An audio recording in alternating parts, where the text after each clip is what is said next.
And welcome to Baylor Baseball here on the Baylor Lariat Radio as the Bears open up this three-game weekend series against the 22nd ranked Indiana Hoosiers. Sorry for the technical difficulties that we're starting late. We're at the top of the second inning. Hoosiers are up 1-0. And now Jake Stadler opens up the top of the second with a big leadoff double. And what you missed in the first inning, Hoosiers strike for one run and leave a runner stranded at third on a single and a double and a sac fly. Bears go down 1-2-3 at the bottom of the first. And now Mason Marriott takes the bump again with the runner on second and no outs. That one will be outside for ball one. Another thing in that first inning, Hunter Simmons getting the start in left field for the Bears, crashed into the wall on a deep fly out to left center and had to leave the game. Yeah. And that one will be in for ball two. Yeah, Cole Posey will come in for him. That's a big blow for the Bears for sure. Coming off a great game against Lamar on Tuesday with a grand slam. That pitch will be ripped to the shortstop by Tyree Kemp with a great diving play. And that'll be good for out number one. A really nice play by Kemp there, left side of the infield, of course, getting the start there for the fifth straight game for the Bears. And Mitch Thompson said he really wants him to kind of make some strides defensively and offensively. But a good start to tonight's game with a good play lunging to his right there in the hole. And now up to bat in the eighth spot, right fielder Morgan Colopy for the Hoosiers.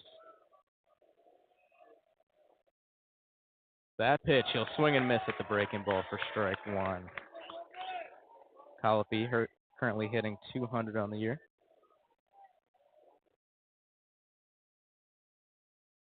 With a run, 3 hits, 2 RBIs.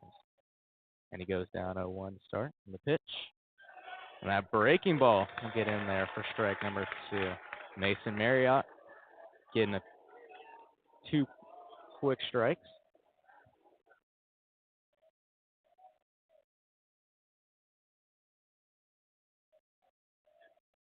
And the 0-2 pitch. Oh, fastball just misses. Bit of a reaction from the Baylor dugout, excuse me. Yeah, wearing those home whites today. Saw them in the white pinstripes on Tuesday night. They get the Friday night whites back in play here. And that one swung on a miss. The breaking ball gets Colopy down on strike, and that'll be out number 2. Really great pitch by Marriott. Breaking pitch low and away, working away from the right-handed batter there, and just gets the cut and miss. He's going to want to, of course, continue what he started on Friday night, Jeffrey, with a career-high 10 strikeout performance in the season opener against Nebraska. Unfortunately, Bears weren't able to get the win for him, but good start to tonight's game. Hopefully the offense can wake up. For sure. And, as the innings have gone on, and that one will be low for ball one, he's kind of started to really get into his groove. Started off rough last inning, got the first out, but then a single, the double, and, he kind of just lost that focus. And, lead off double this, but he's kind of found his groove once again later in this inning. That one will be low for ball 2.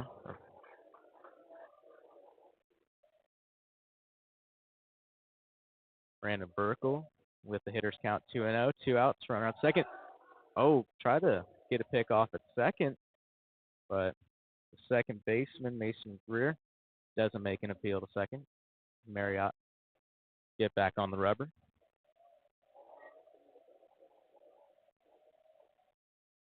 And deals. Fastball just outside, and the count goes to 3-0 from Brandon Burkle.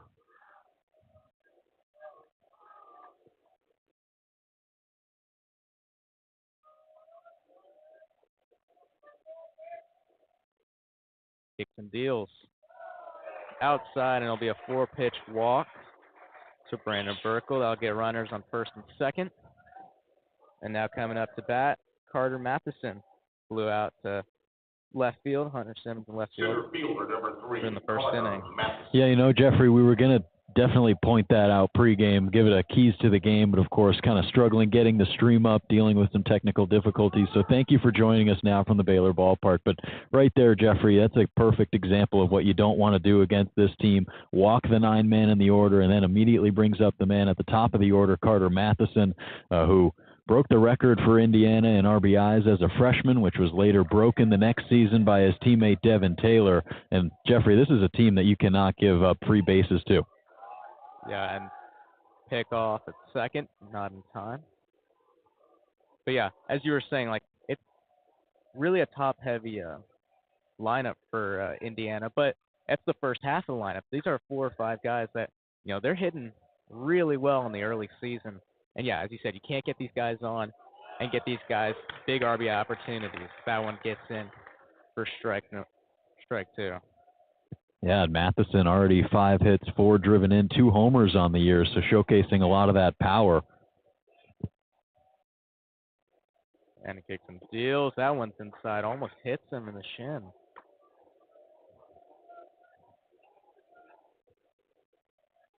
Count goes to 1-1, 2 outs, runners on first and second.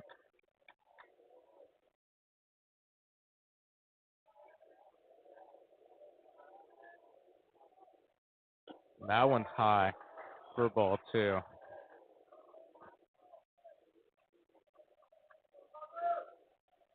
Hard shift here, Jeffrey. You wonder if Marriott's going to try to kind of come right at Matheson, maybe throw it inside, get him to roll over something, as 3 guys in the infield pretty much playing to the right of second base. Yeah, and that one's low. Runners taking a long time to get back, but Harrison Cayley doesn't make a throw to first or second. Might have had a chance to pick off right there. And Baylor catchers to start the season, they've been pretty aggressive. Game against Lamar, you see a couple of back picks, whether to first. Pitchers, just a lot of pickoff attempts against Lamar, and we've kind of seen that in this inning. The pitch for Marriott's high, and that'll be ball 4, and the bases will be loaded for Josh Pine. And that's not a guy you want to see with the bases loaded. Absolutely not. And Marriott, this is more of the same of what he kind of struggled with last season, and something that he struggled with early on in the game against Nebraska last Friday, as you see Coach Leverton out of the Baylor dugout to talk things over on the mound with him and Cayley. Yeah, but Marriott getting through those first couple frames, ran into some trouble in the second inning, though, where he put 2 Cornhuskers on base, was able to get out of that jam and retired the next 10 guys he faced after that. So clearly some early adversity in this game as well for him. Let's hope he can battle through it. I think he's just got to trust his defense and really pound the zone, because the defense has played incredibly well. You go back to the Tuesday night game, playing behind Tanner Duke, who was making his debut for the Bears, and so really settling him down. That's exactly what the defense needs to do here, and with 2 gone, you don't really need to even pay attention to the runners on base if you're Mason Marriott. Yeah, you just got to go straight at him. You just need the 1 out, and these runners are gone, and you're going to have your guys come up to bat. As first pitch will be high and outside for ball 1. Just really struggling to get command just to start early. Yeah, and that's something he struggled with last year, and sticking around here at Baylor, in the fall, really worked on hitting the zone a lot more. That's what he said before the season. That pitch is popped up behind home plate. Cayley trying to make the catch, and he does. Mason Marriott strands the bases loaded. Indiana comes up empty, but they still lead 1-0 over the Bears as we head to the bottom of the second.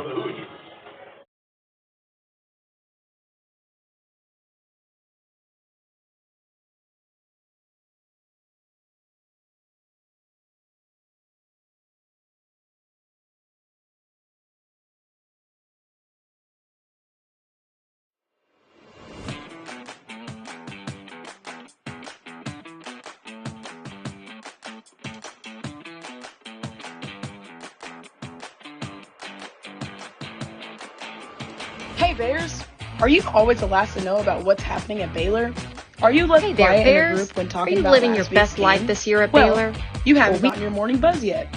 Did you know you can get your dose of current Baylor news every Tuesday through Friday straight to your inbox? The Baylor Lariat Morning Buzz e-newsletter provides you with breaking Baylor stories, local events, and in-depth sports coverage daily. You can be in the know on all things Baylor. If you aren't already buzzing, go to BaylorLariat.com. That's BaylorLariat.com and click the subscribe now to get your morning buzz from the Baylor Lariat. News for the students, by the students. We'll see you in your inbox.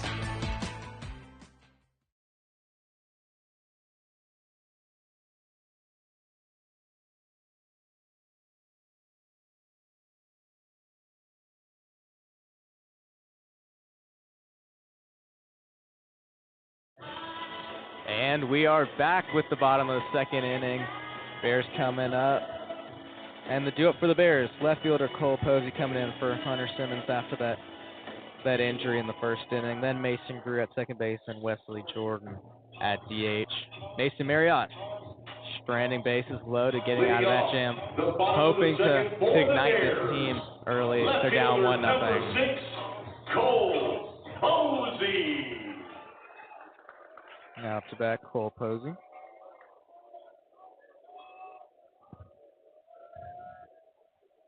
That one will be a chopper to third. High chopper jumping play. The throw's not in time. And Cole Posey coming into this game, not expecting to start, gets a leadoff single. Yeah, how about that by Posey? I mean, might as well be aggressive in your first at-bat if you don't expect to play in the game, and hits a hot shot over to third, and it was a nice job by the third baseman there to receive it, but just too far of a throw, and it would not have been in time even if the first baseman was able to hang on to it. Now up to bat, second baseman Mason Greer, hitting 188 on the season. And the pickoff attempt to first, not in time.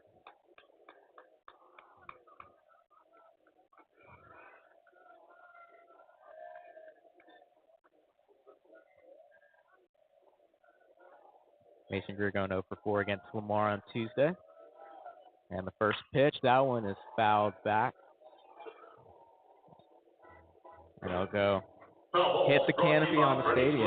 When you think glass, think Trace glass. And the count is 0-1 to Greer.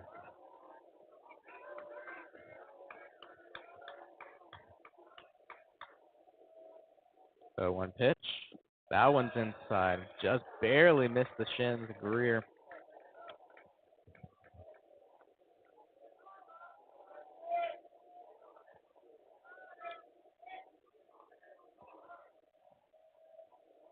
Reisdorf calling off the catcher's initial signal. But he gets ready. And he'll throw to first, trying to pick the runner off. Cole Posey off, and not in time.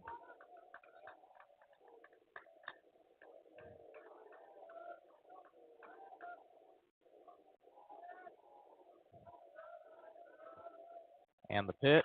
That one's hit in the shallow left field, but the second baseman, Brandon Burkle, will make the catch for out number 1. Yeah, kind of weak contact there from Greer. Number 33. Talked about this bottom half of the lineup not really putting up too much production this week, something that Mitch Thompson talked about to the media the other day, saying how the top 4 guys in the order have just been performing so much better than the bottom half. That's gonna be something that needs to pick up as they move forward into some difficult opponents. That one's in for ball 1. But yeah, as you said, the mindset, is set up, these big-time hitters. It's not like, you've got, if you're one of these guys that are lower in the lineup, you got to hit a home run, you got to get a double, you got to get RBIs. It's really, set up these guys that so far this season have made the hits, as Reisdorf appeals to first. Again, not in time.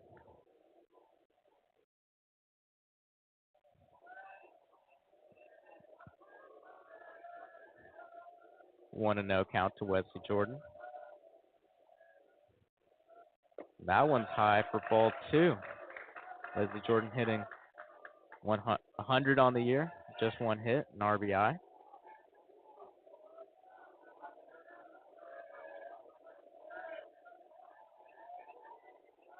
And Reisdorf gets set.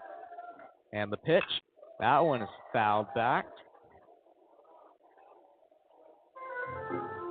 And that'll be strike one. 2-1 count to Wesley Jordan.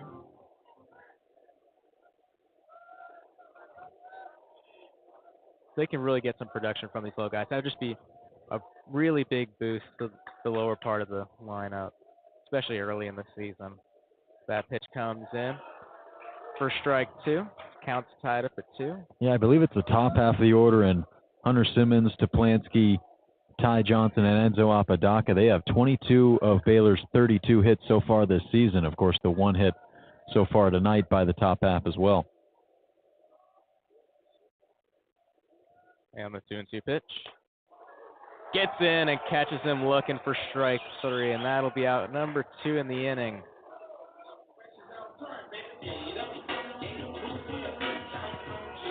Just a little bit outside there from Reisendorf, locks up Jordan, and the bell-tied pitch has him walking with 2 gone now.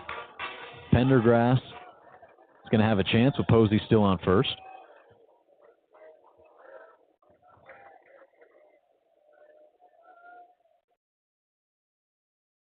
And a pickoff attempt. Again, not in time. Indiana really trying to keep Cole Posey on first.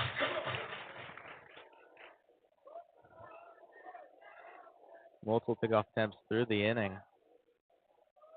As he gets set in the first pitch. That one is just fouled down the third base line. A ripper.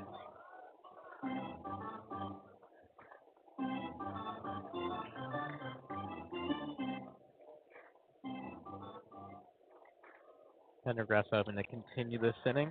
Has Tyree Kemp and Harrison Cayley coming up after him.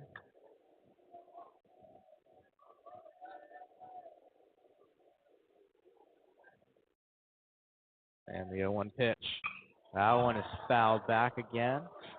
And that'll be strike 2. Now Pendergrass really having to battle back into this count.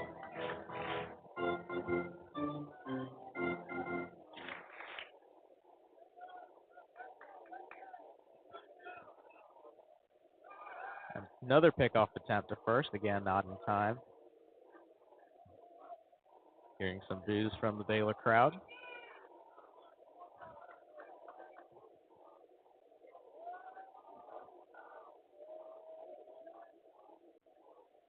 That pitch is ripped past the second baseman into right field. And the lead runner will hold at second, and Pendergrass keeps the inning alive with a 2-out single. Yeah, does a nice job. Fastball up and in, takes it the other way into right field. His second base knock of the season. Nice to see him get on by way of a hit for the first time since the season opener. But third base coach Jim Blair over there in the coaching box down the left field line was hoping that Posey would advance to third there. Kind of looked straight up to the sky, hands on his hips after he put the brakes on at second. Now Tyree Kemp. First pitch is high to him.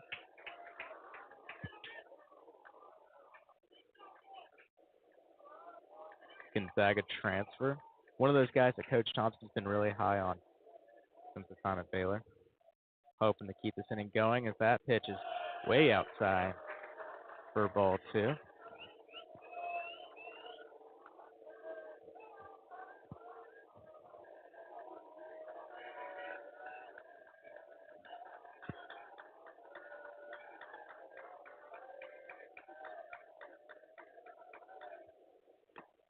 That one gets below an inside corner for strike 1. 2-1 count, 2 outs. Runners on first and second.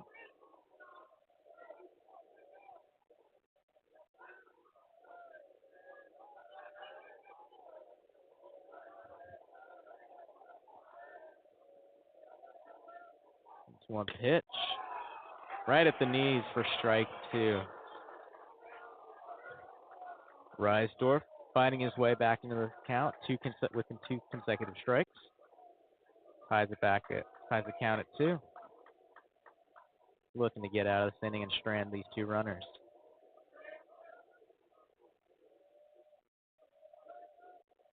That one is fouled back. third base side. I appreciate the way Kemp's been able to extend counts these last couple games. Of course, getting those first couple hits of the season, but he's really seemed to put the ball in play and make much solid contact, especially these last two games at the Baylor Ballpark. Yeah, really, really make these pitchers work. As the pitch, foul to the backstop. Don't just give them easy out. Sometimes, you can't always be aggressive. You got to find what you like sometimes and, work these pitchers. And, eventually, as you keep on going to the count 5, 6, 7 pitches, if you go that deep, you might find the pitch that you're looking for and just rip one. And the pitch, low for ball 3. The count's full with 2 outs. Will Pendergrass on first, Cole Posey on second.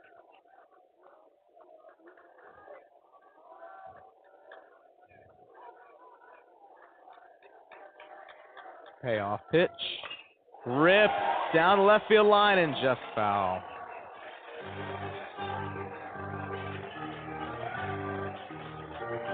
Yeah, he pulls it to our right as the catcher will have a word with his pitcher. That's Jake Stadler. A little bit too out in front of that one that time. Jeffrey, it looked like the pitch that he got, the one before that he just did, the breaking ball that was low and inside down by his back foot, that one was hung up a bit more in the zone by Reisdorf, and Kemp just turns on it. He's got to find a way to stay back because that was screaming 2 RBI triple down the line there by Tyreek Kemp, and the really solid crowd here at the Baylor Ballpark tonight was hoping so. Yeah, Indiana defense shifting to our right, hoping to get Kemp to pull one like he just did. That one is a slow ground ball to second base, and they'll make the play at first. Route number 3. The Bears get 2 on, but don't get any more, and they don't get any runs. Indiana still leads 1-0, and we'll be back with the top of the third.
Devin Taylor leads off for the Hoosiers on top of the third.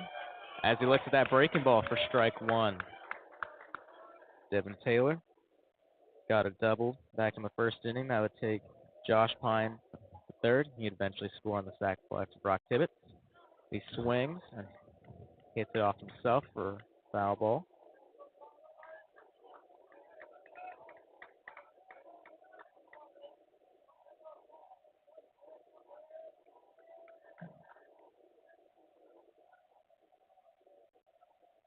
Marriott kicks and deals, and that one's outside. for ball one. The count goes to 1-2. The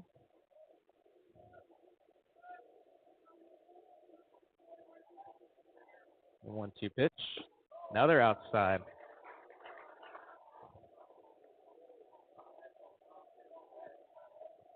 Marriott really hoping to get the outside edge. Try not to get Devin Taylor to really rip one like he did back in the first. And the 2-2 pitch. It's ripped. Goes over the first base coach's head. Count remains at 2-2.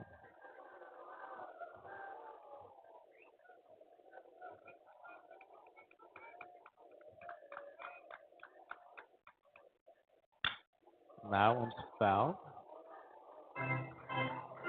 The left field side.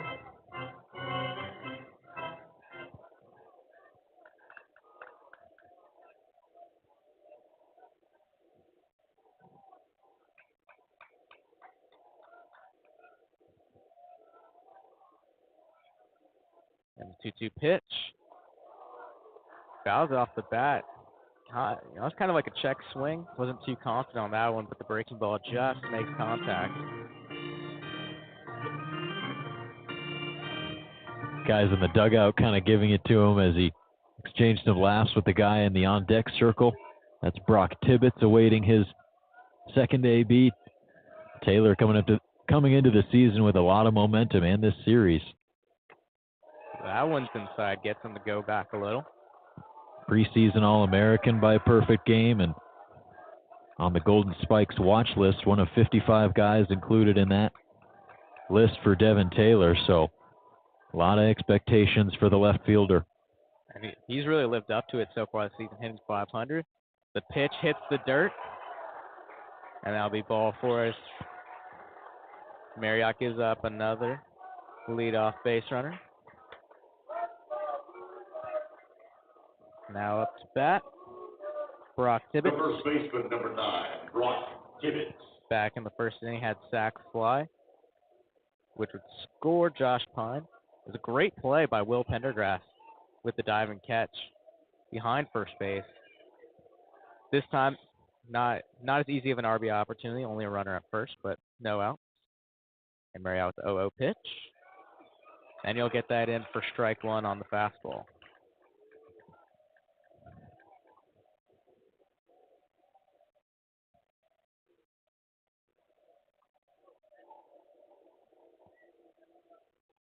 And a pickoff attempt to first. Devin Taylor stays close. Brock Tibbetts, not quite the start he was hoping for on the season. 2 for 15 heading in. 0 for 4 in his last 2 games. 0 for 4 in each of the last 2 games. And the pitch. That one's low. Yeah, not the start he would have wanted, Tibbetts, but I mean, this is the top half of the lineup that's going to be really scary once he gets going, because at the very top you got Matheson, Josh Pine, Devin Taylor, and now Brock Tibbetts in the cleanup spot, a guy who hit 10 homers last season. And pickoff attempt to first, again, not in time. The runner's safe. Yeah, and then you got a guy like Tyler Cerny just coming right after him, and you know that's hard to pitch against. Just such prolific hitters. Just back to back, all 5. But, you know, once you get past them, you know, it kind of eases off bottom of the order. You know, hasn't quite performed the way they hoped to start the season, but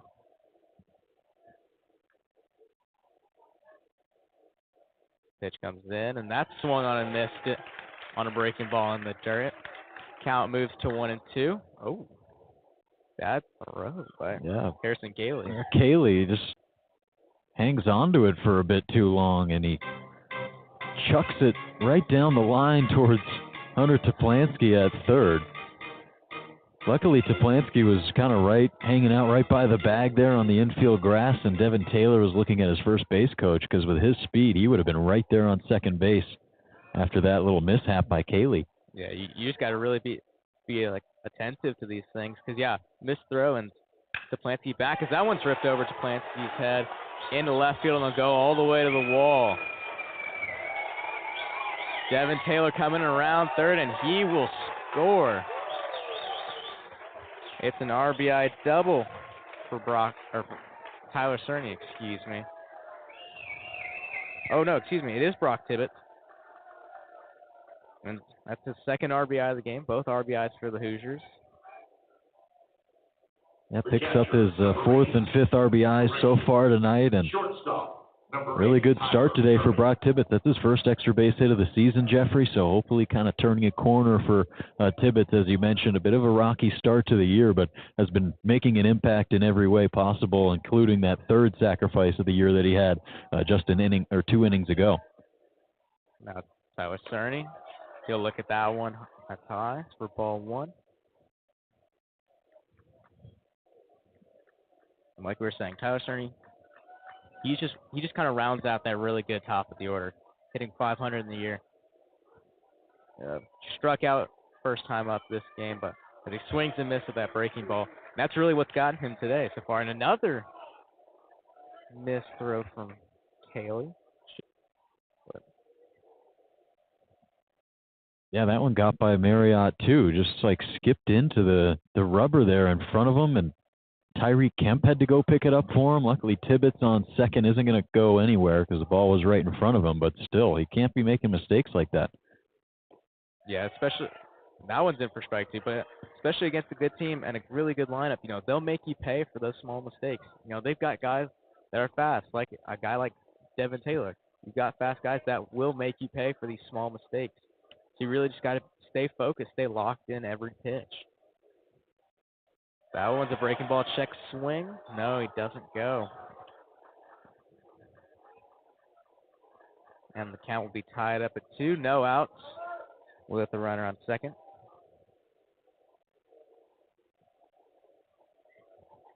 Marriott hoping to get some traction going this inning, giving up 2 straight base runners and a run as that one gets into right center. Tibbetts will come around and he will score. And the Hoosiers extend their lead over the Bears 3-0. That's 3 straight base runners for the Hoosiers with that RBI single.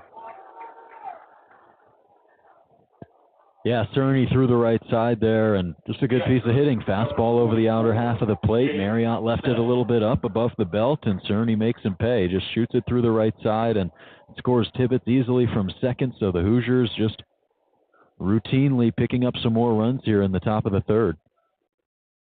And as you get a little bit lower to catcher Jake Stadler, now Mason Marriott really hopes, this inning doesn't get any worse.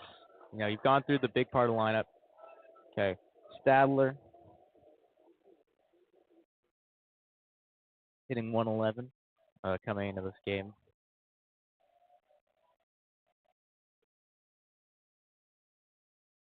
One-0 pitch in there for strike 1 as another high throw by Cayley. I mean, Marriott having to jump for that one, and you kind of question how much are nerves going into this for Harrison Cayley. And the 1-1 pitch. It's ripped past the second baseman in to right field. And the ball gets past Enzo Apodaca. Just bobbles it. Tyler Cerny will make his way to third base. Jake Stadler, 4th straight base runner for the Hoosiers in this inning.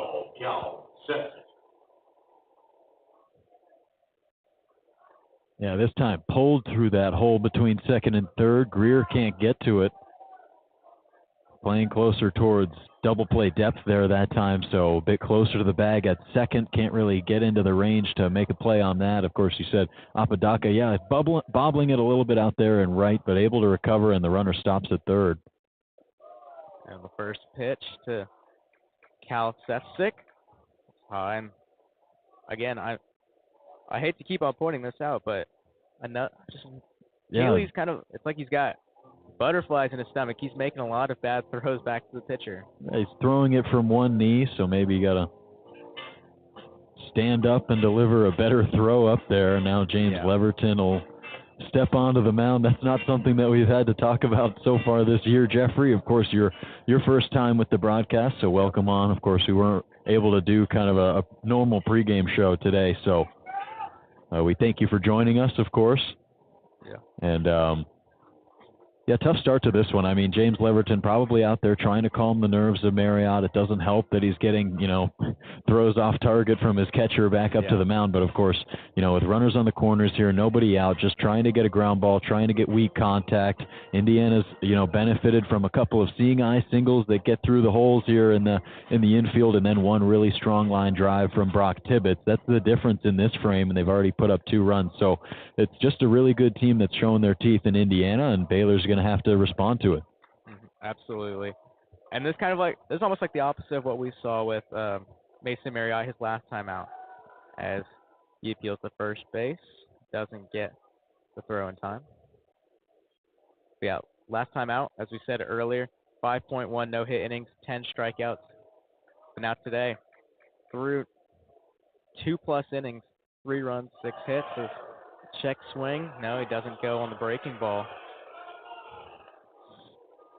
to the dismay of the Baylor faithful. Yeah, the dugout really wanted that one. Unfortunate to not get it. The umpiring crew didn't think so. We've seen a couple of those kind of calls that the Baylor just haven't gone Baylor's way, and and they haven't been happy about it. This pitch comes in for strike 1. Couple of check swing appeals to first base. Haven't said any of the Indiana hitters have bit on these breaking balls. Throw to first. Doesn't get it. Runner's back in safe.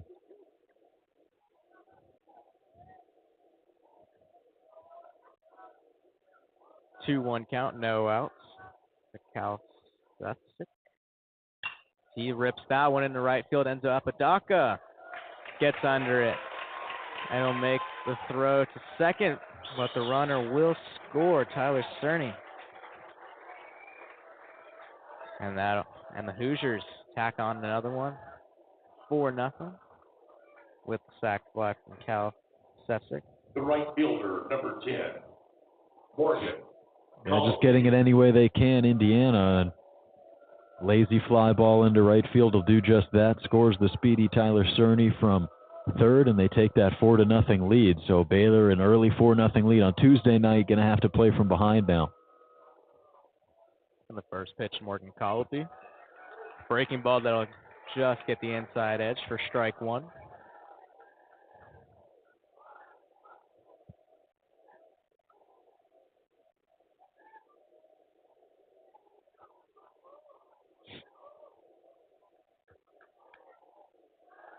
Marriott throws back to first. Runner will get back safely.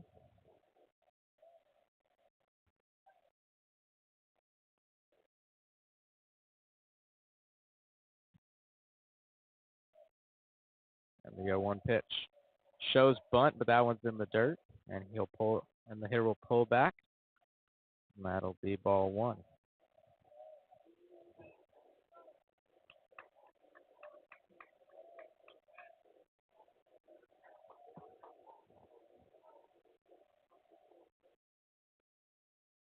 And pitch. Shows bunt again, but that one will be a breaking ball just outside.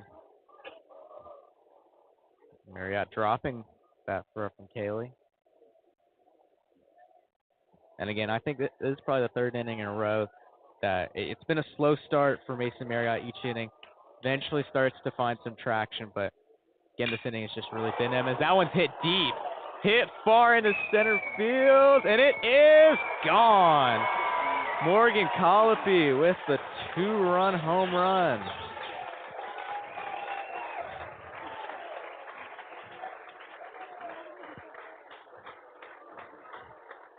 Well, you talked about hitters' counts, Jeffrey. Left that one over the plate, and it's his 2nd homer of the season first of the season for Colopy, and the 9-man in the order, 8-man in the order, getting involved as he's mobbed right out in front of the Indiana dugout there, and Mitch Thompson out of the Baylor dugout, and he's going to make a pitching change. So 5 runs put up in this top of the 3rd, Jeffrey. Not what the Bears were looking for from Marriott in this second start of the season, but I mean, This is an Indiana team that's just capitalizing on some pitches over the plate and some timely hitting. Yeah, and for Marriott, this almost kind of seems like a little bit of a reality check now. It's like, first start of the season was fantastic. I'm going to say again, 5.1 no-hit innings this early in the season. That's impressive. But now, shaky start. Again, 6 runs on 7 hits for the Hoosiers as he's walking off now, getting greeted by his teammates in front of the dugout.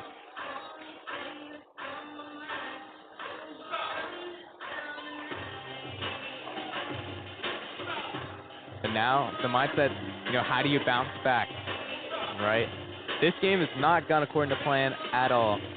With the Hunter Simmons injury in the first, that really just deflated the team. And then just offense, not putting too much on the first 2 innings. They did get a couple base runners. They got 2 hits. But Indiana's just been overpowering Mason Marriott today. And now we'll see R.J. Rouet coming in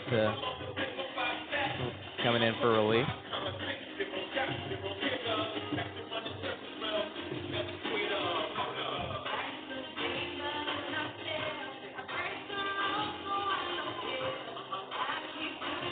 Yeah, Rouet making his second appearance of the season. Left-handed pitcher, 6'2", 207-pounder out of Salina, Texas. Went to Salina High School and a freshman on this Baylor rotation. A 3-year letter winner there at Salina and went 12-0 as a senior. But in his lone appearance this year for the Bears, went just over 1 inning and a third, walked 2 and struck out 1. That was in the season series finale against Tennessee in the Shriners Children's College Showdown at Globe Life Field. So it was the 3rd game of the season. Didn't appear in Tuesday night's contest. And for Rouet, the utility man, able to play outfield as well, he's going to look to capitalize as the left-handed arm facing the right-handed hitting Brandon Burkle, but then he comes up to face Matheson, Pine, and Taylor. Of course, Matheson and Taylor left-handed bats, so 2 outs are necessary, Jeffrey, and just a tough one for Marriott. Not what you were looking for if you're Mitch Thompson, but I mean, this is an Indiana team. Well, we knew going into it that their offense was incredible. We saw, and we've seen it, so far here tonight. Already 7 hits through just 2 1/3 of an inning, so clearly seeing it well in Waco in their first game of this road trip. Yeah. And this will be some good reps for the young arm. Just a freshman, not too, the Brights aren't too light, not too high of expectations, but, getting some good reps against a good team. If that one's fouled back by Brandon Burkle after he initially showed bunt.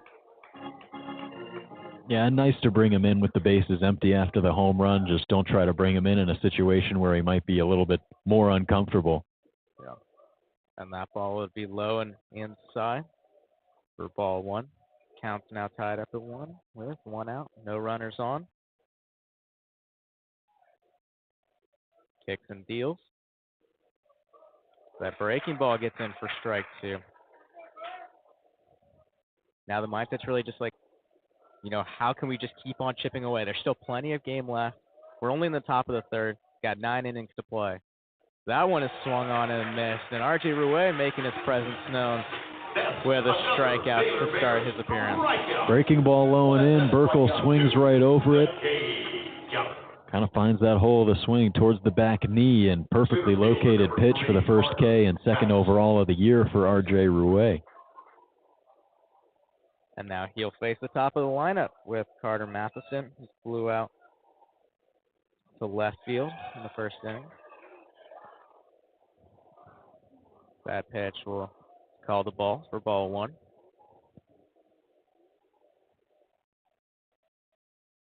The 1-0 pitch is foul tipped, and we'll go to the Baylor dugout.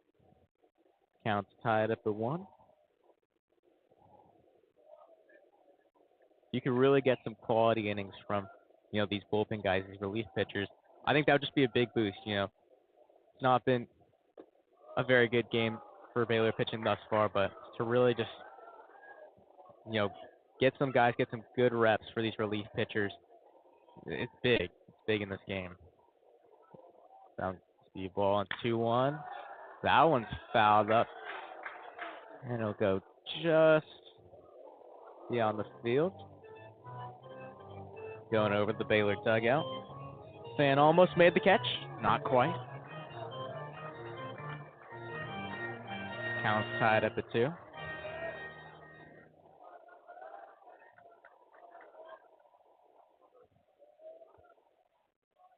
Swung on and missed on the breaking ball.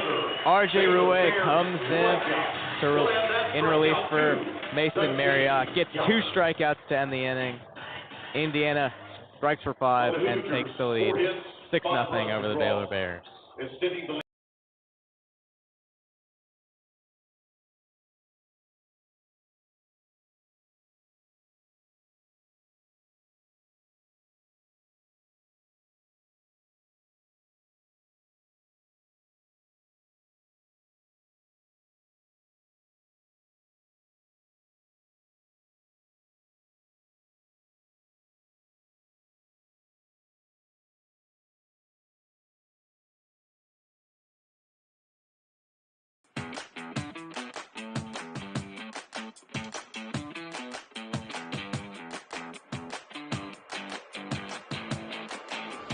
Hey Bears! Are you always the last to know about what's happening at Baylor? Are you left quiet in a group when talking about last week's game? Well, you haven't gotten your morning buzz yet. Did you know you can get your dose of current Baylor news every Tuesday through Friday straight to your inbox? The Baylor Lariat Morning Buzz e-newsletter provides you with breaking Baylor stories, local events, and in-depth sports coverage daily. You can be in the know on all things Baylor. If you aren't already buzzing, go to BaylorLariat.com. That's BaylorLariat.com and click the subscribe now to get your morning buzz from the Baylor Lariat. News for the students, by the students. We'll see you in your inbox.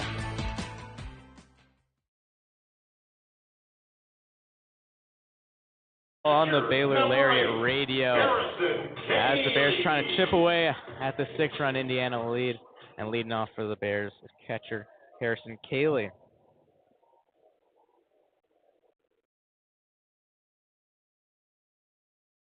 Looks like we're just going to get a stoppage from the home plate umpire. They want to reset the pitch clock as it's showing 5 seconds, but the pitcher hasn't stepped on the rubber yet, so we'll get it set and get going here. And there we go. First pitch of the inning. Fastball in for strike 1.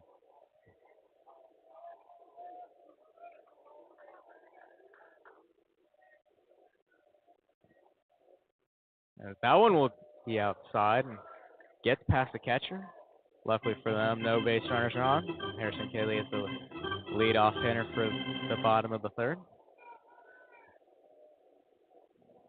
Now's the time you really want to start chipping at this lead, as that one's high for ball 2.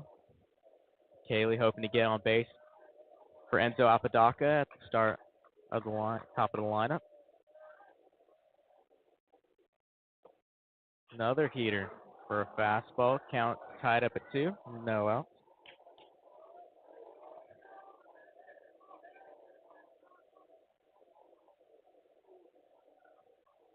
And 2-2 pitch is outside, and the count runs full.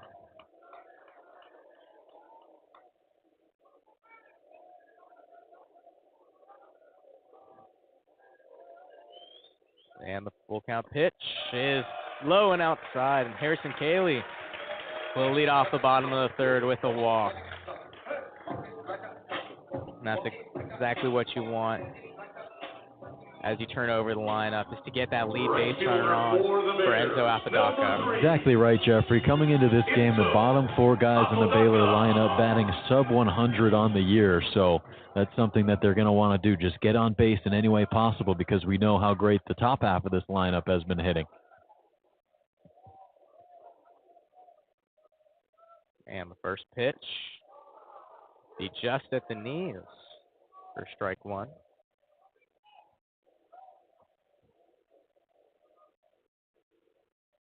Apodaca currently hitting .389 on the year. Came into this game hitting .438.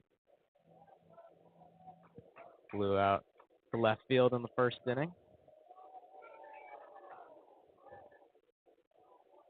And the 0-1 pitch.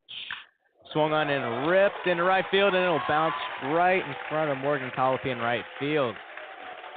His throw to second won't be in time, trying to put pressure on Harrison Cayley to get there in time. And the Bears, 2 leadoff base runners. Like that approach from Apodaca, aggressive but still waiting for his pitch, being selective, and is in front of that one, hits it into right field. Another base hit for Apodaca, following up that game on Tuesday night where he went 4 for 5. And now following up Apodaca, Hunter Toplansky. First pitch he faces, a heater, getting into the zone for strike 1.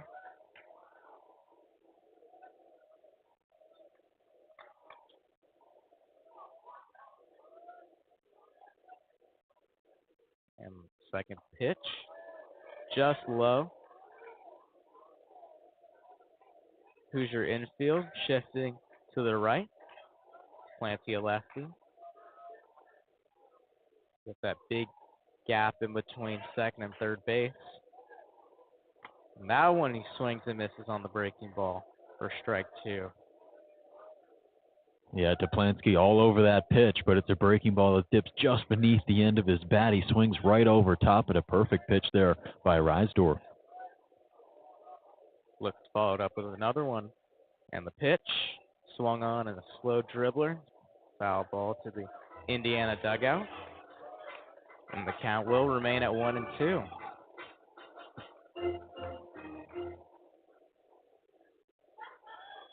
Polanski getting set.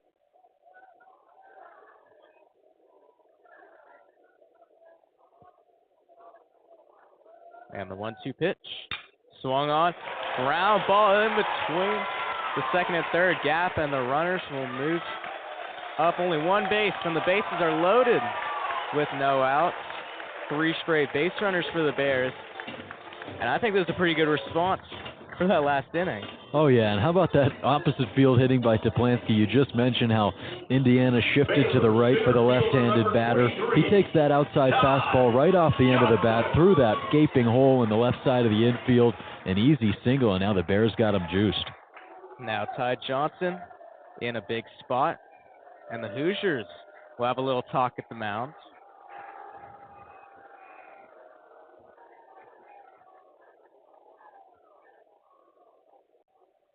Yeah, it looks like that's head coach Jeff Mercer out for the Hoosiers. More on that single by Toplansky extends that on-base streak to 11 games, so that dates back all the way to last season for Toplansky, and he continues that tonight. He's 1 for 2, and that was his 5th hit on the season, so a really good start to the year for Toplansky, and a guy, Ty Johnson, at the plate hoping to make another big splash in this lineup, because he's been able to get on base in each of the first 4 games, hits in all of the 4 starts that he's had in center field, and the 3 runs driven in, coming off of a 2 RBI triple on Sunday's game against Tennessee, and then he hit an RBI single against Lamar on Tuesday night. So in these last couple games for Johnson, been seeing it well and been able to hit well in timely situations, and now, well, this is a time that they need it, needless to say.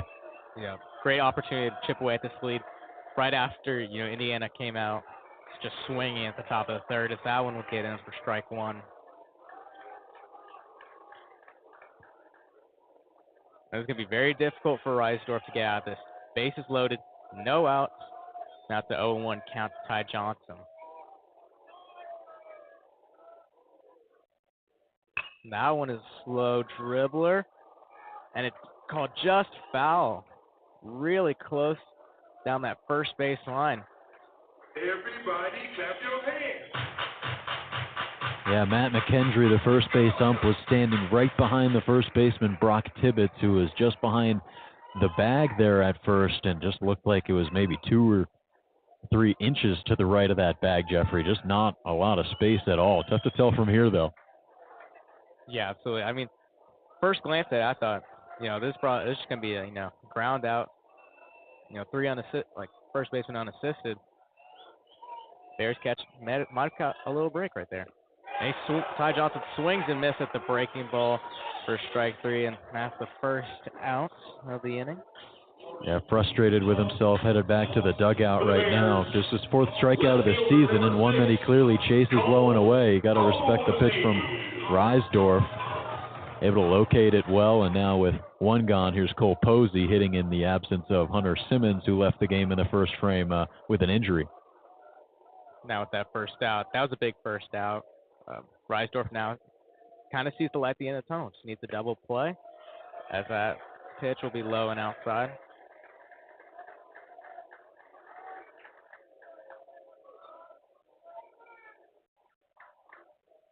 Cole Posey with single back in the second inning. Would reach second, but not go any farther. And the 1-0 pitch. Again, that one's low and outside.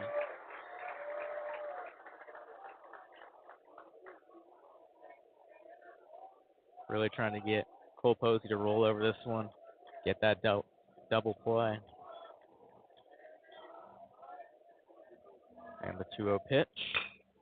Dribbler. Third baseman barehanded, and he makes the play at first for out number 2, but a run scores. And the Bears strike for the first time tonight. They cut that Indiana lead down to 5. It's 6-1. Yeah, swinging bunt there from Cole Posey right in between the mound and third base. Third baseman Josh Pine was playing a little bit off of the bag at third, had to charge in and barehand that one, throw it on the run across his body, and it was a perfect throw over to Brock Tibbetts at first. So really nice play by Josh Pine, and he can't do anything about that run scoring. Bears are on the board. Now Mason Greer hoping to keep this inning going as he'll look at the first pitch for strike 1. Probably here. Not taken very kindly to the Baylor dugout and to the fans.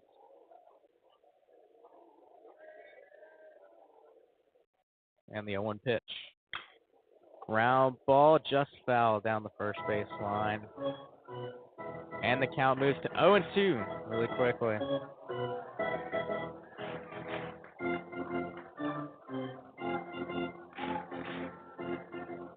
And we've been talking about Marriott, trying to get out of these jams, trying to get some traction. But now you kind of seen that from Reisdorf, trying to limit the damage. It gives up only 1 run. That's just going to be big for his confidence. That one's low and inside.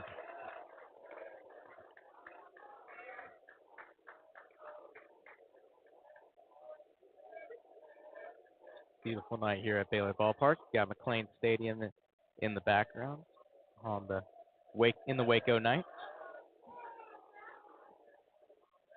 And the 1-2 pitch swung on and missed at the breaking ball in the dirt for out number 3.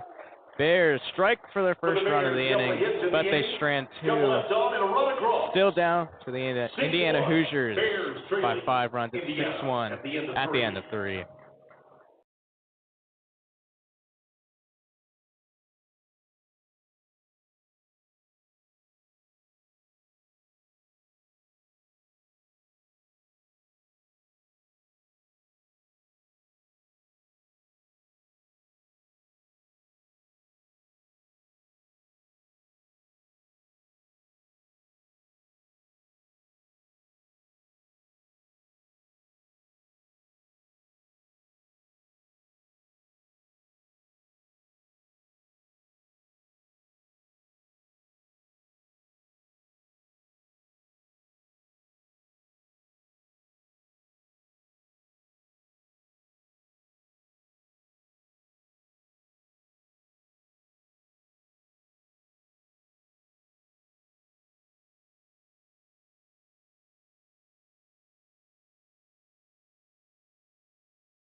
And we are back with the top of the 4th. The Indiana Hoosiers have a 6-1 lead over the Baylor Bears. Bears struck for 1 run last inning, strand 2. R.J. Rouet looks to be back out there after coming in after Mason Marriott gave up 5 runs at the top of the third. Struck out 2 out of the 2 batters he faces. Looks to continue that momentum from last inning. Third baseman number 32, Josh Pine. And he'll start off this inning by facing third baseman Josh Pine, who shows bunt but pulls back on that pitch for ball 1. Pine with a single back in the first. Did score a run. Sack flies. That one's ripped past Hunter Toplansky in the left field now. And he's rounding first, heading to second, and he'll get in safely. Leadoff double for Josh Pine. Continues to tear the cover off this baseball. Yeah, that was scalded down the left field line just after making a great play in the field. Josh Pine getting involved in the batter's box, too. Has swung a great bat all season and continues it right there. Now it's that speedy Devin Taylor. And the first pitch swung on and missed. He wanted all of that. He swung for the fences on that one, but he's just ahead of it, and that'll be strike 1.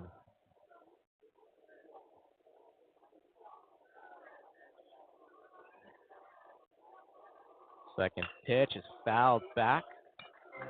Foul balls brought to you out of Baylor Ballpark. What do you think, Les? Think Freddy's Glass.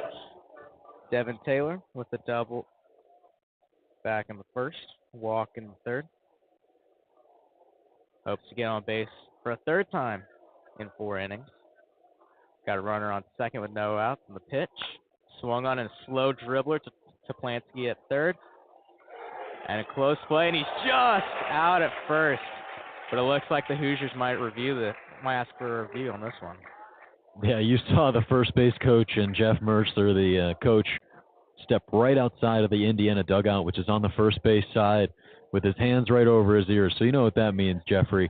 Now the umpiring crew gathers in front of the pitcher's mound. They thought Devin Taylor beat that by a mile, but really tough to tell in real time, Jeffrey. I'm not sure, and now they are going to go take a look at this one. Brought to you by Green Eye Associates.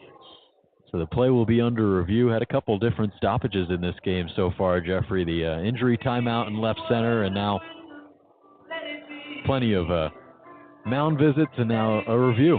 So have seen it all today.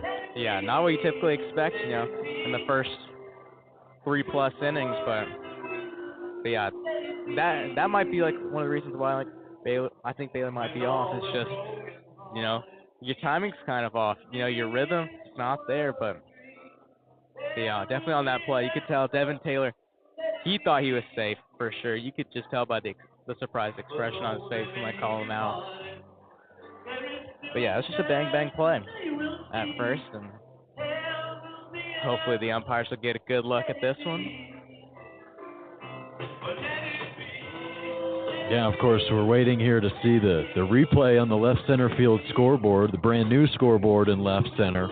But I guess they won't show that replay on the screen. And we're joining you from a row in the Baylor Ballpark, Jeffrey, right to the right of the press box, not in the booth up there today, so not able to take a look at the replay on the screen that we would have up there. But it's been a great time so far, a great night here in Waco, Jeffrey. First night game. Of course, that first one taking place at 4 p.m., the Tuesday night home opener, and you were there as a fan. Kind of what can you say about, or just what was it like? I always enjoy coming to Baylor Ballpark. I've been coming watching Baylor baseball games for a couple of years now, and I always really enjoy the experience. Typically, the games I've gone, I'll go Saturday afternoons if my family comes up to Waco. Not a ton of people, but you know what? It's just kind of that kind of chill, atmosphere, right? You can just have a good time, hang out with your family and friends, and umpires come back and call Devin Taylor safe at first. Yeah, so it looks like that slight hesitation by Toplansky at third when he looked the runner back to second. That ends up costing him the out at first, so they'll have runners on first and second with one gone to the man Brock Tibbetts, who just knocked his first extra base hit of the year. Just one at-bat to go in the top half of the third inning.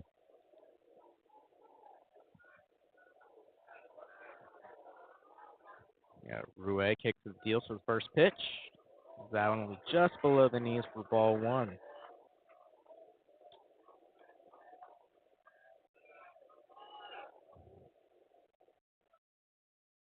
And yeah, it really is.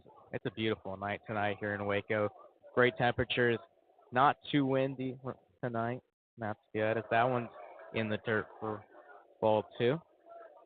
It's real, nice atmosphere, for this Friday night game. A decent number of people at this game.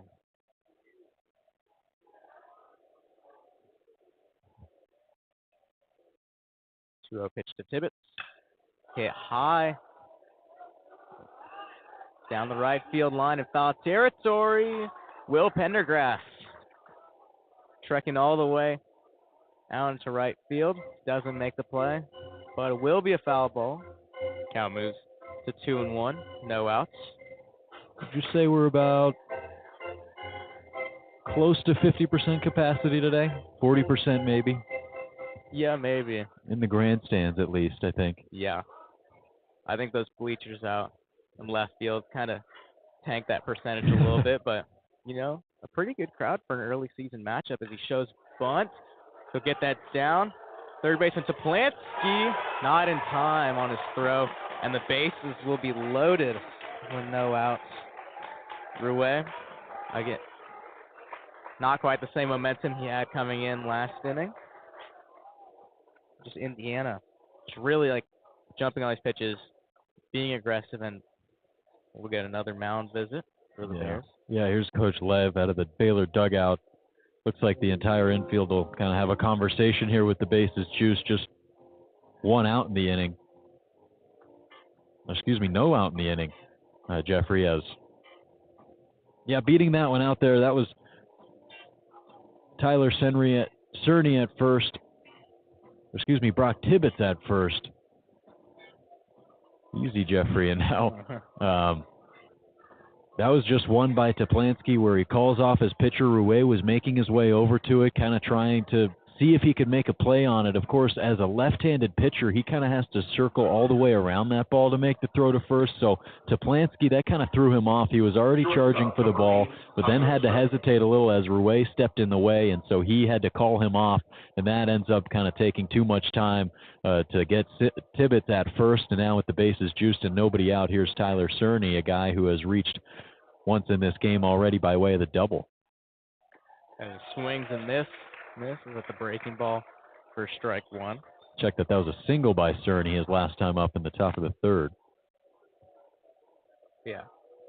Toplansky's been really busy this inning, and, that bunt by Tibbetts, that's just really well placed. Obviously, like you said, tough for Rouet to make the play. That one will be outside for ball one. But now, like with Marriott, you give up some early base runners. Now it's that mentality that, you're in a deficit. You really got to start chipping away quick. That one's a ground ball sliding by Kemp. Gets one at two and gets another at first for the double play.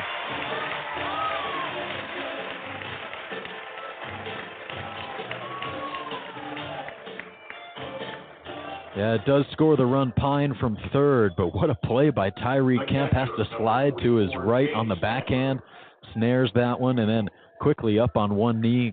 Nice throw to Greer, and he finished things off to Pendergrass at first. 6-4-3 double play for the Bears, and now with the runner on third, they're just one out away from getting out of this inning relatively unscathed.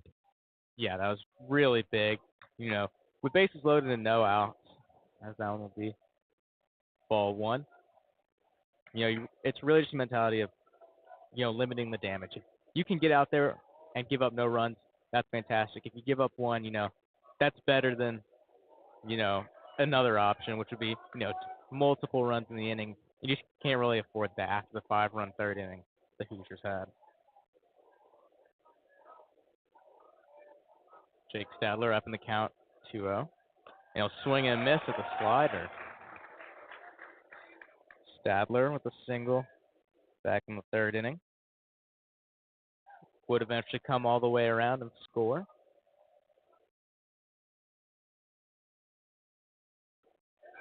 That one just gets the low and an outside corner for strike two. Rouet working back in the count. Now a strike away. Hoping to exit this inning relatively unscathed. And the 2-2 pitch. That one's low.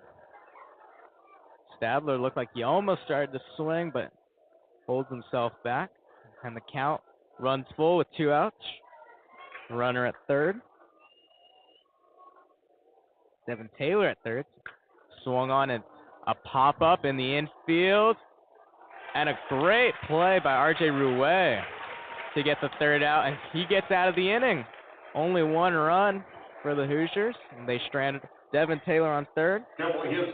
But they extend their lead back to 6 at 7-1 Hoosiers, and we'll be back with the bottom of the fourth here on the Baylor Lariat Radio.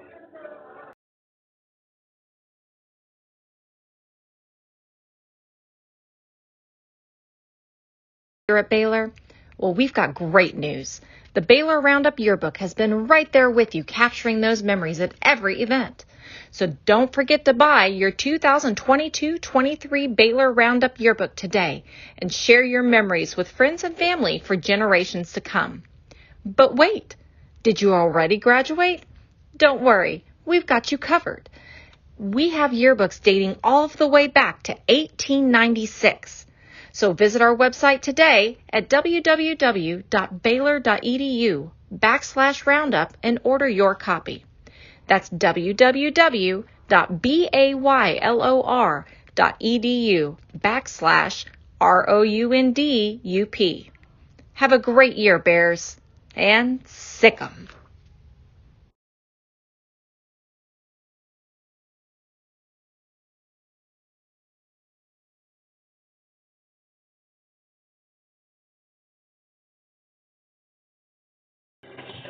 And we are back with the bottom of the fourth inning. R.J. Rouet escapes, bases loaded with no out jam. Only gives up 1 run and strands Devin Taylor at third. And now Bears are back up again. Now down 6. Once again, it's 7-1 Hoosiers. Leading off the Bear half of the inning. The DH, number 33. And now leading off for the Bears, Wesley Jordan. designated hitter Wesley Jordan. Struck out looking back in the second inning.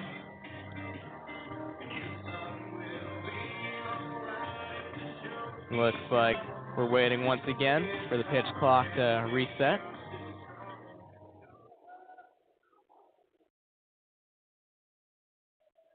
And the first pitch of the inning is popped up, and that'll go over the canopy at Baylor Ballpark, the metal canopy that is. And the count's 0-1. And the pitch swung on that slow dribbler foul to the Baylor third base coach. Wesley Jordan down the count, 0-2 quickly. And the pitch swung on a ripper past third base into the left field corner. Wesley Jordan rounding first, and he will get a stand-up double to lead off the bottom of the fourth. How about these starts to the innings, Jeffrey, by the Bears? These past 2 frames, now it's Wesley Jordan who picks up his second hit in his 4th start. So first hit since that game on Sunday against Tennessee. He was Tuesday night, so nice to see him back swinging the bat well, and it's his first extra base hit of the season. And first, Wesley Jordan getting called to round third, and he will get in safely at home. Pendergrass slides in at second safely, and the Bears, with no outs, strike again and cut that Hoosier lead down to 5. well, we talked about this bottom half of the order, didn't we, Jeffrey? They got to get involved in the offense in this game, especially against a team like number 22 in the country, Indiana Hoosiers, and they do just that right here in this frame. 2 quick doubles. The Bears got to keep things rolling. with Kemp at the plate. Now you got Cayley in the on-deck circle, guys who have been seeing the ball well as the season has progressed. And we were talking about this earlier, that could be one of the big things that really helps Baylor's being aggressive against these pitchers. It helps them in the base. But yeah, being aggressive right there.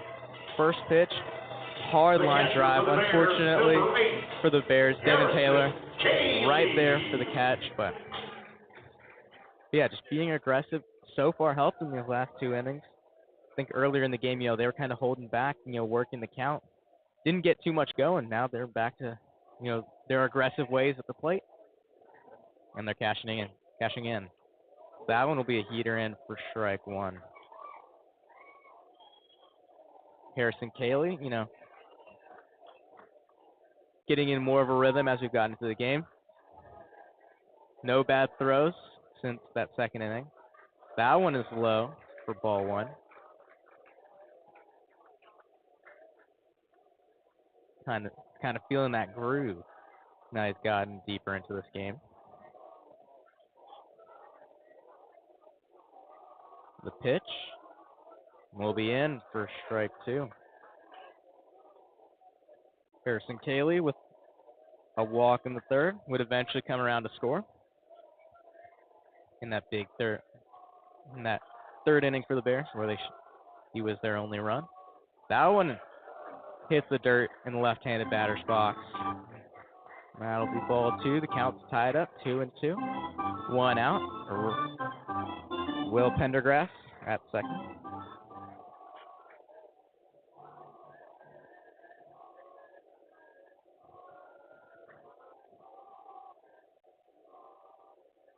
And the pitch.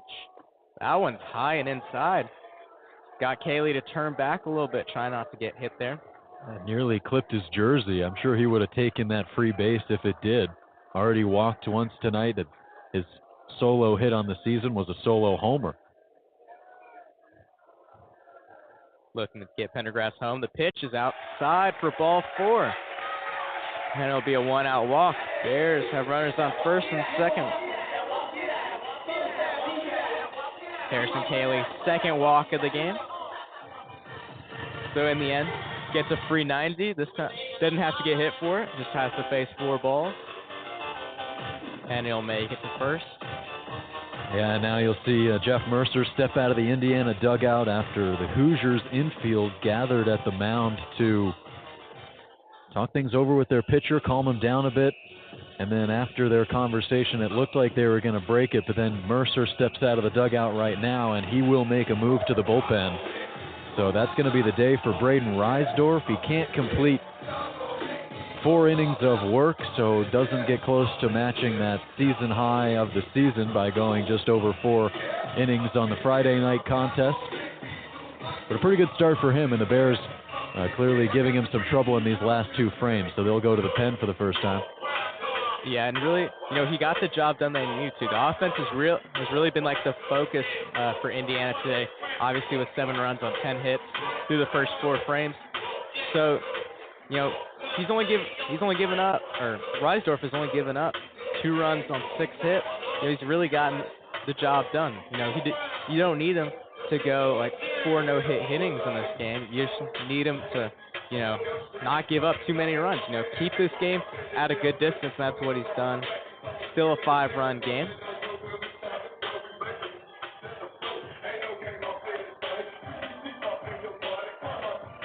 There's Julian Taghini will come in relief for the Hoosiers.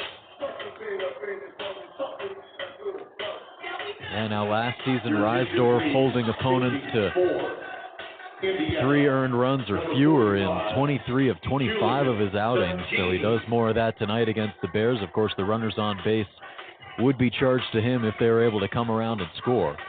And that's going to be Will Pendergrass and Harrison Cayley. It's interesting how Cayley was giving Reisdorf problems tonight. Just at-bats in the 3rd and 4th inning, was able to work walks in both of them. So clearly seeing it well, as he does so for most of the game, being behind the dish. And he's on base again. Good to see him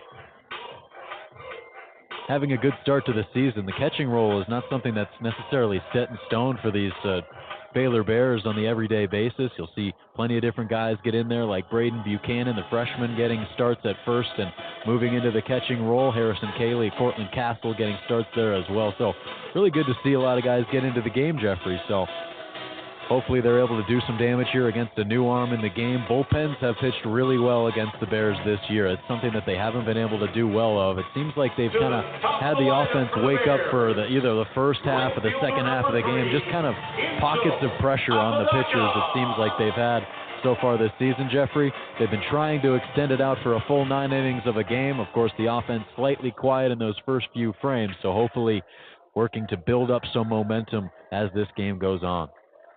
Enzo Apodaca will hit that one high down the left field line, and it just gets past the diving reach of Devin Taylor. 1 run scores.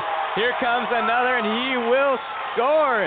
It's a 2-run double for Enzo Apodaca.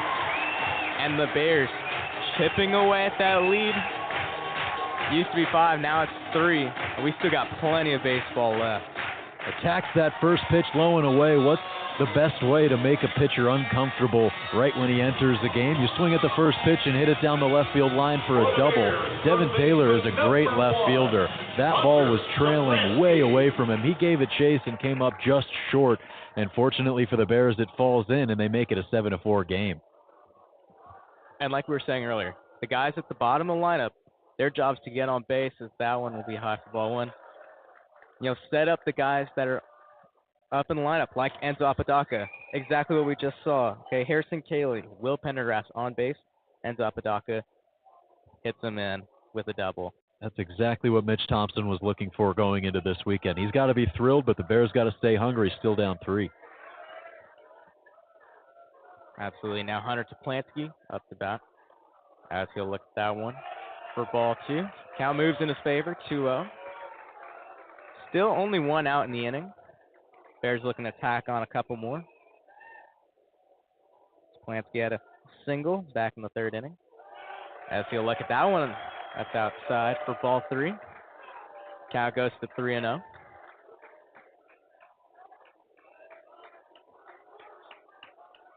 And you could tell Tangini is just rattled after that pitch. 3-0. That's a 4-pitch walk to Hunter Toplansky, and this is exactly what the Bears needed.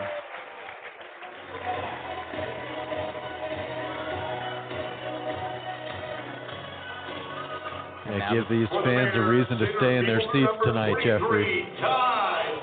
They're getting into it, getting loud, and now Ty Johnson looking to extend this frame with 1 gone. Runners on first and second. They're going to shift the infield far to the right side. We've seen that kind of come back to bite them a couple times tonight for Indiana, so we'll see if it does here. Ty Johnson up the bat. First pitch he'll face. Be a fastball in for a strike. Ty Johnson last inning, struck out swinging.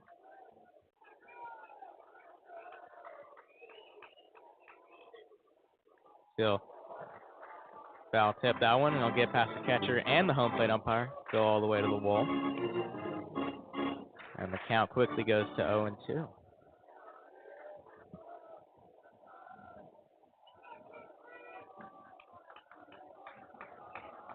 Again, he gets set. He throws, and that one's just outside for ball 1. I was cutting it close. Ty Johnson, fairly confident in that one. Just look at that one for ball 1. 1-2 pitch. And a catch. Ty Johnson looking, a second strikeout. This time looking. And now there's 2 outs in the inning. Yeah, kind of a redemption at bat there from Ty Johnson. He's unable to take advantage as another at bat in back-to-back innings with a couple runners in scoring position, and he goes down on strikes for the 2nd straight AB. And now Cole Posey has a chance to extend the inning. Looking to make some more noise after coming in for Hunter Simmons in the 1st inning. That pitch hits the plate for ball 1. Cole Posey, today it's really been, next man up, all right? He had a single in the 2nd inning, sacrifice ground out in the 3rd, hoping to just get some more energy going, get the boys buzzing. Let's take a look at that one for strike one.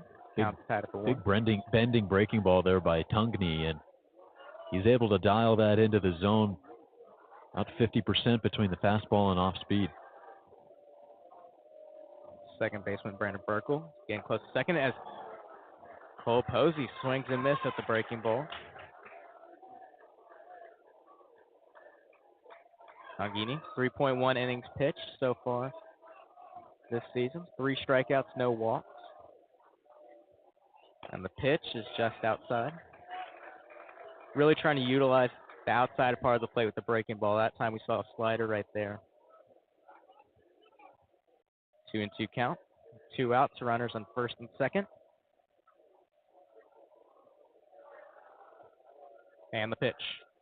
Swung on in a soft ground ball to the third baseman. Pine makes the play at first with the strong throw. Bears tack on 3 more runs, cut the Hoosier lead down to 3. They do strand 2, and we'll be back with the top of the 5th here on the Baylor Lariat Radio. 7-4.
And we are back with the top of the 5th here on the Baylor Lariat Radio.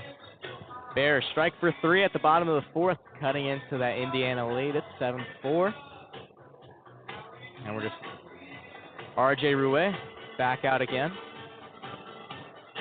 After giving up only 1 run last inning to the Hoosiers and 2 strikeouts to complete the top of the 3rd. Yeah, and of course you say only 1 run because the inning before they put up 5 of their own, but a really nice job by Baylor since then. They've been able to put up 4 runs on the scoreboard, so a really good response by the Bears in these last few innings offensively, and now it looks like we're gonna have a pinch hitter potentially here for Indiana, a slight stoppage of play. Number 12, Cal Septic. So correction there, it is going to just be Calv Sebzik, the DH as scheduled. Looks like a stoppage of play for the pitch clock as we've had the last couple frames, Jeffrey. R.J. Rouet kicks and deals, swung on and missed. And having a clean inning for R.J. Rouet would just be such a boost. You know, having a freshman come out, you know, if he pitches 2 2/3 of just 1-run baseball after being down by so much, would just be huge boost. There's another swing and miss on that breaking ball outside.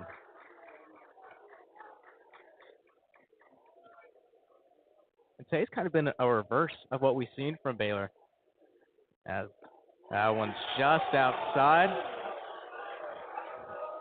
Fans and the Baylor dugout again not liking the call. It seems like that was one called potentially earlier in the game by the home plate umpire, but he thought it was a little bit too far outside. And the 1-2 pitch is roped just foul past third base. But yeah, like I was saying earlier, it's kind of been like a reverse of what we've seen so far. The pitching early for the Bears was shaky. Mason Marriott, not quite the start he was hoping. Offense started off slow, but ever since then, you know, besides that 3rd inning, the Bears have really just been coming back as that one's high for ball 2.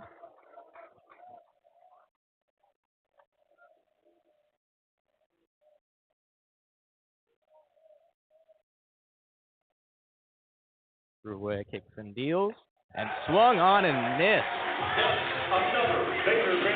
Septic goes down and strikes for the first out of the inning.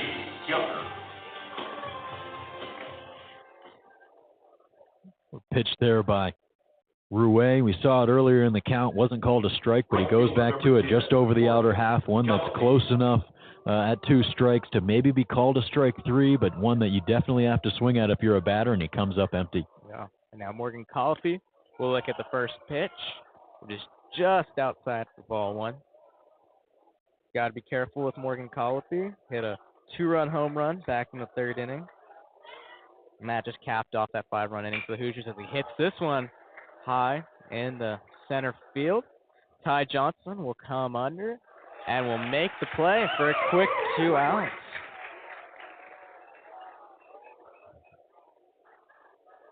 Yeah, you're right. Got to think it would be huge for the Bears if they're able to get a quick 1-2-3 inning here against 7, 8, and 9. Don't want to let Indiana to get back to that top half of the order. We'll wonder if Baylor wants to bring in a new pitcher to face the top half of that order in the top of the 5th frame, but this is a key out for Baylor and for Rouet.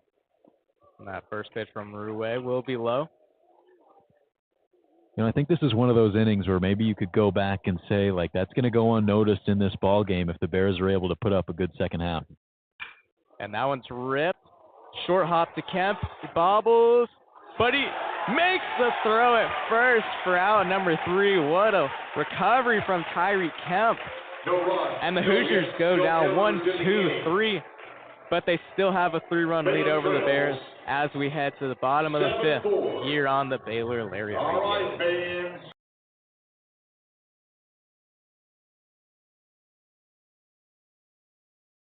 Well, we've got great news. The Baylor Roundup Yearbook has been right there with you, capturing those memories at every event.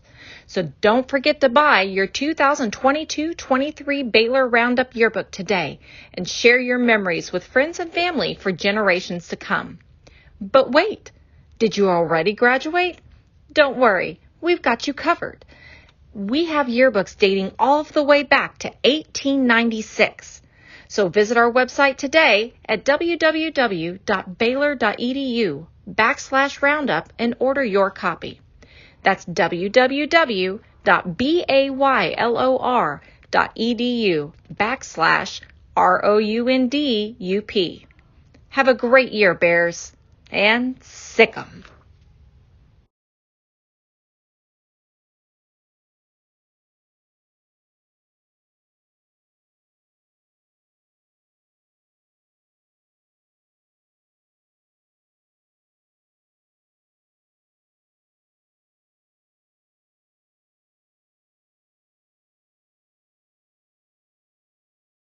And we are back with the bottom of the 5th. R.J. Rouet taking down the Hoosiers 1-2-3 at the top of the 5th. And now Mason Greer, second baseman, will lead off this inning, hoping to keep on chipping away. Bears strike for a 3 last inning, and cutting that Hoosier lead down to 3. And now they hope just to keep that energy flowing, keep it going. Keep these fans at the edge of their seat as we get later in this game.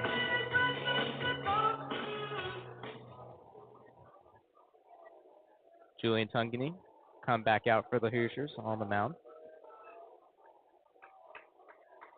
And the first pitch be way outside into the right-handed batter's box. The left-handed hitter, Mason Greer. Infield back, side third baseman Josh Pine.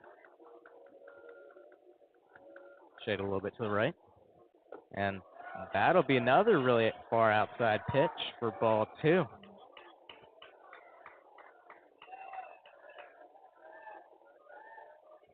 Hitter's count for Mason Greer. And the pitch. Again, far outside. That's 3 in a row. 3-0 count to Greer. Be great for the Bears to get another leadoff base runner. And 3-0 pitch is high for ball 4. Mason Greer getting on base for the first time tonight with a 4-pitch walk. And now following that walk for Greer, DH Wesley Jordan, who got caught looking in the second inning. Got a double and a run last inning in the Bears' 3-run fourth. And the first pitch he faces will get in there for strike one.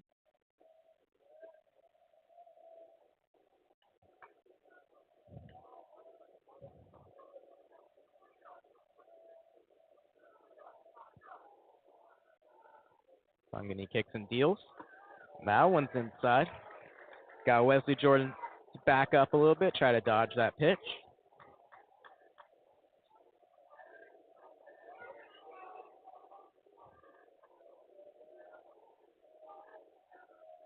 And the pitch, high. Wesley Jordan's ahead in the count, 2-1, no outs, with Mason Greer on first.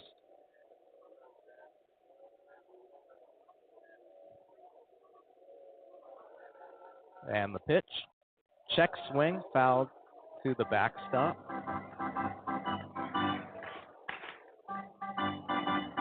You know, after the first inning or two, there really hasn't been, too many pickoff attempts or checks from the catcher. These pitchers have been fairly confident in keeping these runners from trying to advance. Has the pitch, is inside for ball 3, and the count goes full with no outs.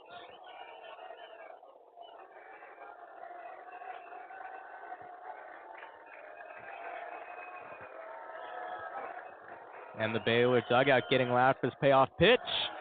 And they catch him looking for strike 3. Wesley Jordan gets caught looking for the second time tonight on that high breaking ball. Blocks him out. So that's only the first out of the inning. Will Pendergrass will come up to bat. Single in the second, double in the fourth. Looking to continue. And just as I said a few moments before, not too many pickoff attempts. Well, we just got one right now.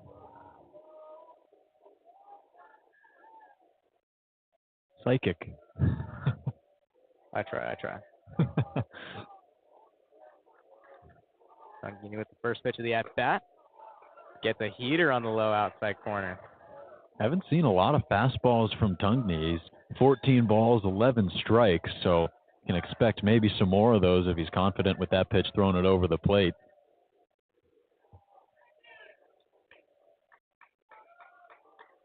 And the 0-1 pitch. That one's outside. I think Tongani has really tried to get these Baylor hitters, to really bite on that, outside, that low breaking ball. Just hasn't worked for most of the time he's been out here. And the pitch, that one's low. Pendergrass doesn't bite. And yeah, Tongani, 16 balls to 11 strikes.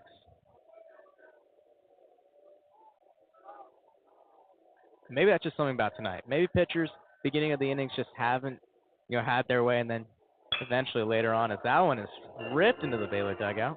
Hopefully everyone's all right. But once these pitchers have given up, a base runner or two, maybe eventually some runs, then they start to, finally find that groove.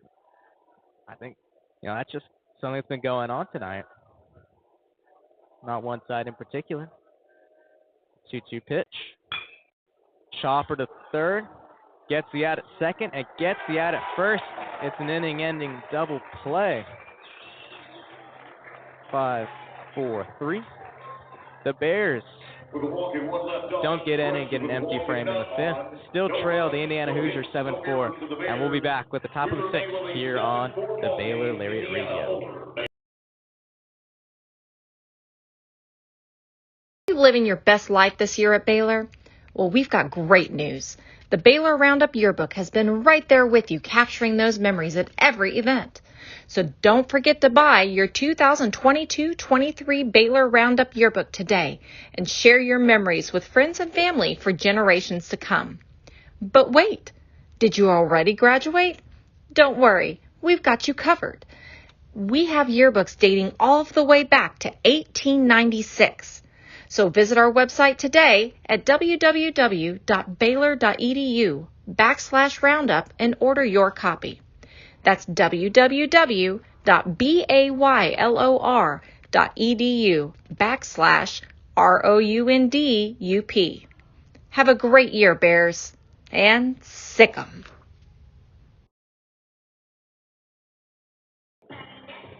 And we are back with the top of the sixth. R.J. Rouet, freshman relief pitcher, coming back out for some more baseball action. Bears don't strike for any in this last inning. First time since the second inning they come up empty-handed, but they hope to give the Hoosiers their second straight empty frame.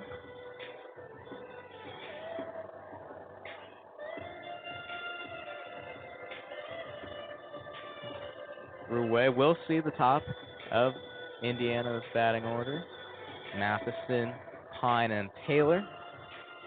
If he can get through these guys, I mean, just what an outing so far from Rouet. Yeah, Rouet entering this game after Marriott struggled through that third inning, and with the bases loaded, he was able to get a double play and then a pop out on the infield, and then returns in the next frame, 3 up, 3 down. So Rouet, just an unbelievable situation for him. Or excuse me, he entered the game after the home run, but then was able to get out of the next frame with the double play. So smooth sailing now from here, hopefully. That one's chopped for a foul ball on the first pitch. And I mean, just from a freshman who only had an inning and a third of experience so far in his collegiate career with Baylor, I mean, that one's a chopper. The second baseman Mason Greer will make the easy play at first for out number 1. Yeah, I talked about Rouet's hitting abilities earlier in the broadcast. Hit .385 with 5 homers, 46 RBIs in the 2023 season as a senior at Salina High School. So can swing the bat too, Jeffrey.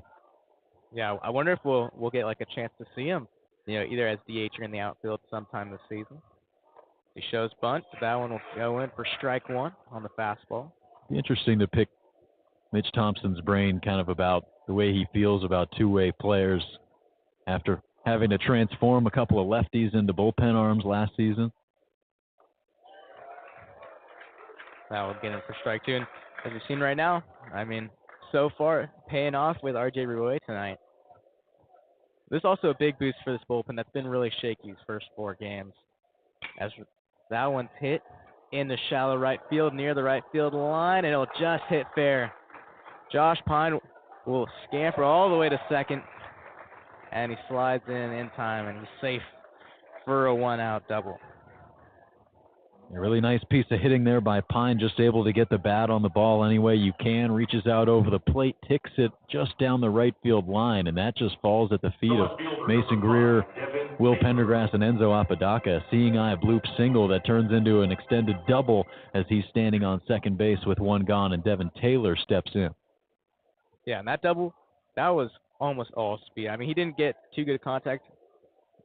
Got a nice blooper in the shallow right, but just speed all the way through, rounding first all the way to second.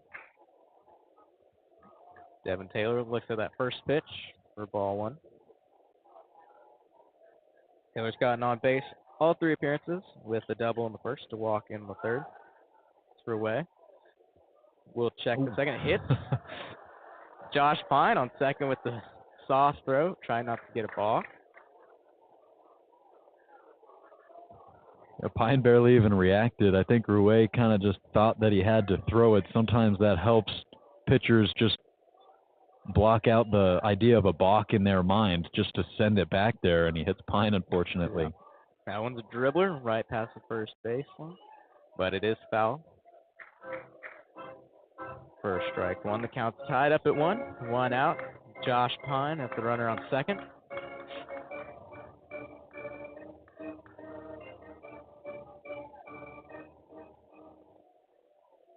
We got a couple people out at a deck out in right field, looking on.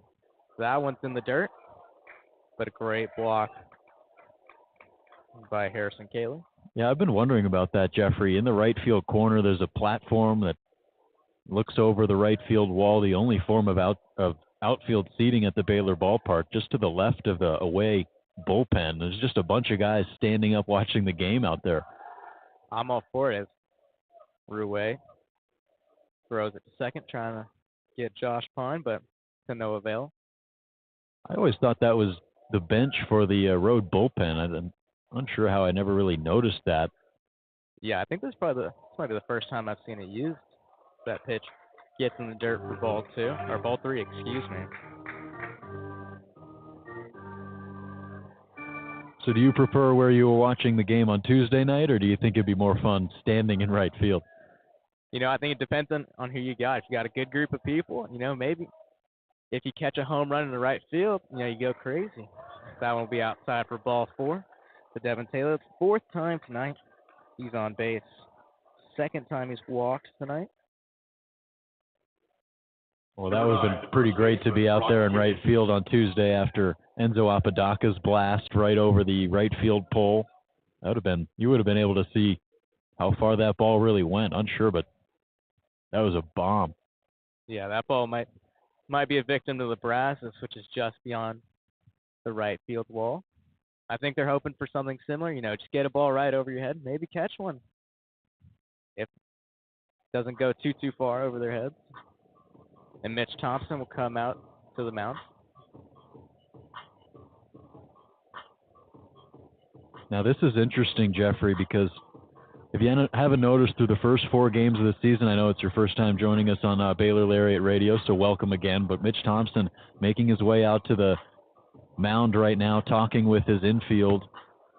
And it seems like every time he made his way out to the mound in the first 4 games of the season, it was to make a pitching change each of those times. And now this time he's not going to. But now with the umpire, A.J. Wendell, walking out there needing kind of a wanting to know if he's going to be bringing a pitcher into the game, and it looks like he will be. He just motions to that left wrist quickly, but obviously wanting to talk things over with his infield. Runners are on first and second with 1 out, and Brock Tibbetts is the man at the plate who's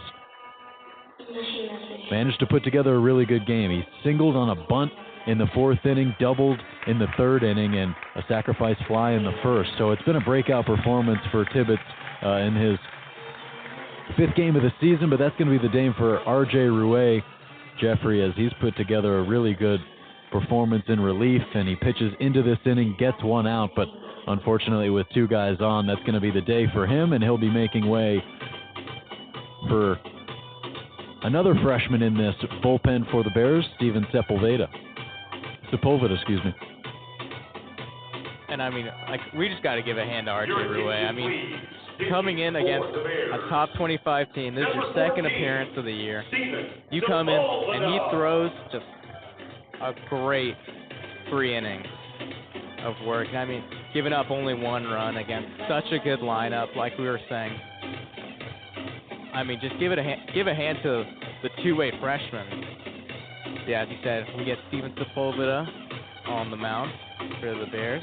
Yeah, now there is just 1 out in the inning. Runners are on first and second, but Rouet, 3 innings pitched, 4 hits, and earned a run, a walk, 3 strikeouts, and that was in 13 batters faced. Of course, if those 2 runs are able to come around, they would be charged to him. They're inherited by Steven Sepulveda, who's out there in his 3rd appearance of the season. So it's been a really good start to the year for Steven to get out there and get some experience, some reps. We saw him this weekend at Globe Life Field, and it seemed like some nerves were kind of getting to him last Saturday, and so he gets into this game. On Tuesday night, he gets into the game, and it seemed like the nerves really just went away. Mitch Thompson talked to the media yesterday. Jeffrey talked to us saying how Sepulveda said that heart rate was a lot lower. The blood pressure was down, way down, compared to his 2nd time out. That was his last time out on Tuesday against Lamar. Of course, a low-pressure situation, a big lead for him. But now a different situation as the Bears are down, needing him to hold those runners where they're at first and second with 1 out, and here's Brock Tibbetts. And the Bears calling on for another freshman in a big spot. He said 1 out, runners on first and second. That one is ripped to Polanski at 3rd, gets the out at 3rd, throws it to 1st, and that's too high. And Brock Tibbetts back on base, this time with fielder's choice.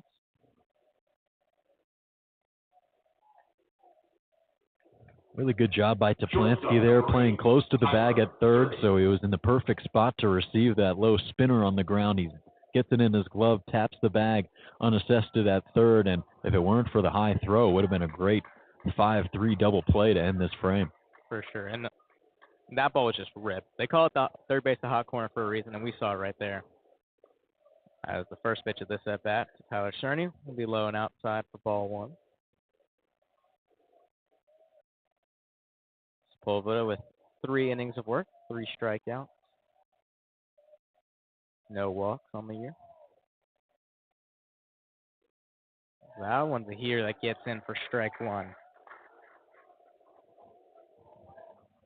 Tyler Cerny, 1 for 3 on the day with an RBI single. Back in that 5-run third for the Hoosiers. Struck out swinging in the first, and then grounded out into a double play back in the fourth. Oh, an overthrow by Sepulveda. Trying to pick off at second. Hard turn at third by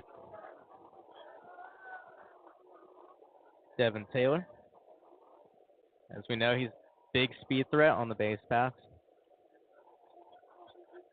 I can kind of say the same thing like we did with Kaylee earlier in the game. It's not, you really got to focus on those, like the details, the small details, staying focused the entire time, especially with Devin Taylor on the base pass, because he is fast, he's aggressive on the base pass, and he will make you pay. That's right. Against a team like Indiana, those little details will definitely decide winning or losing the game. And that one's chopper to Toplansky. High throw at first, but Pendergrass puts the tag on, and that'll do it for the inning. With a hit in the inning.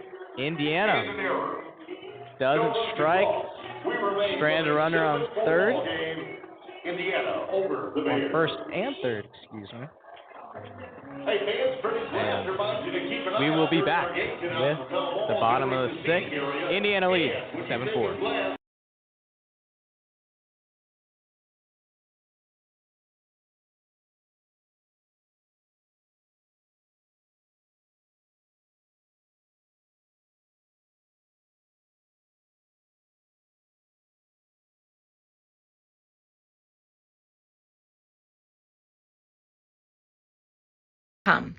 But wait, did you already graduate?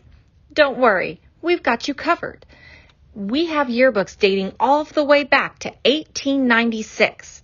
So visit our website today at www.baylor.edu/roundup and order your copy. That's www.baylor.edu/ROUNDUP. Have a great year, Bears, and sick 'em. And we are back with the bottom of the sixth inning. Steven Sepulveda coming in for the Bears, following R.J. Ruiz's 3 innings of work. And he strands 2 runners. Indiana gets another empty frame. Bears looking to keep on closing in on that lead. Still down by 3 runs at 7-4. Tyreek Kemp will lead off this inning for the Bears. He had a fly out to left field back in the 4th inning. Bears had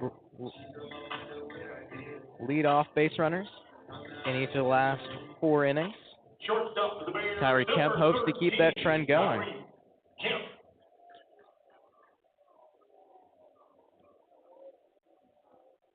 Hungney's first pitch.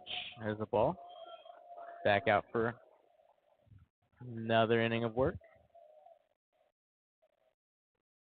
After only facing 3 batters from the Bears back in the 5th.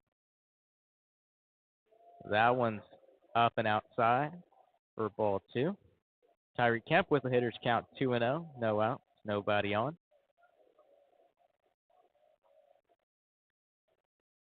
Pitch. And Kemp will look at that for strike 1.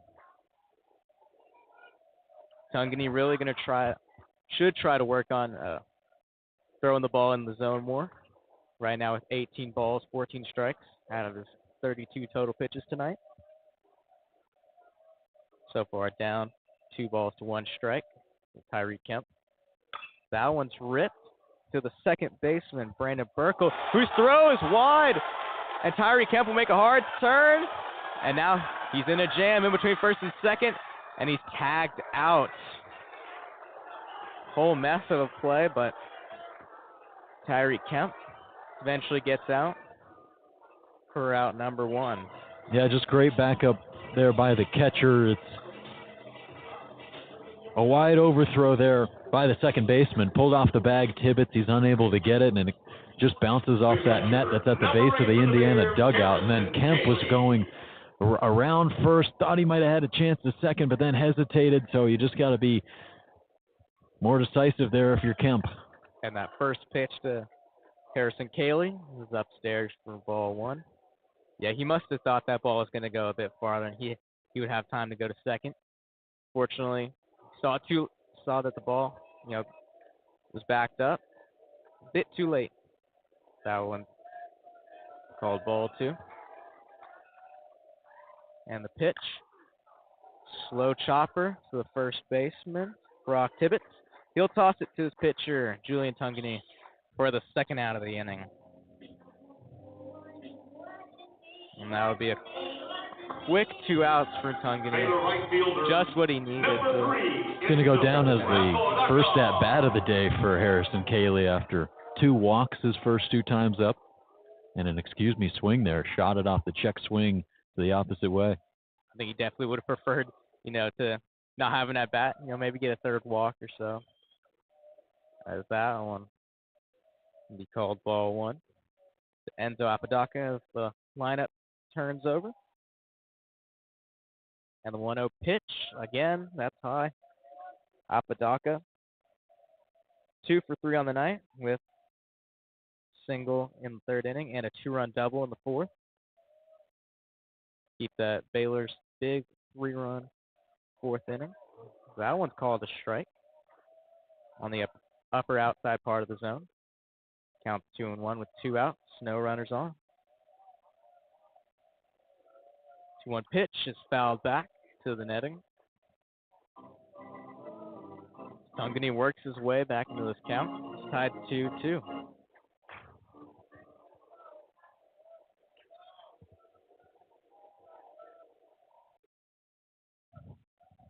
Baylor bats cooled off a little bit this last inning or two. After that big 3-run inning. That one almost hit. Apodaca turns the front knee back to miss that one.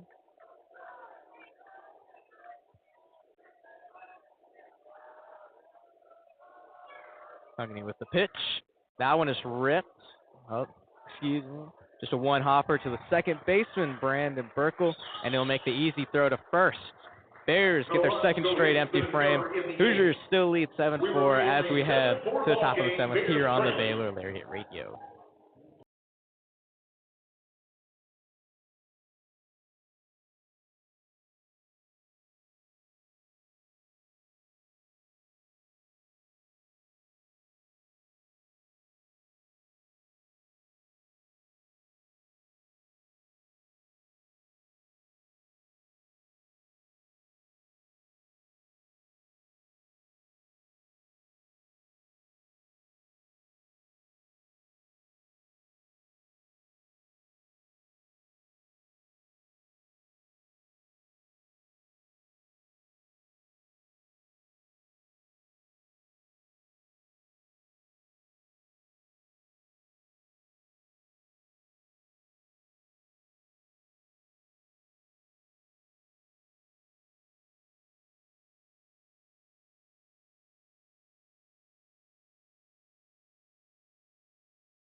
And we are back at the top of the 7th.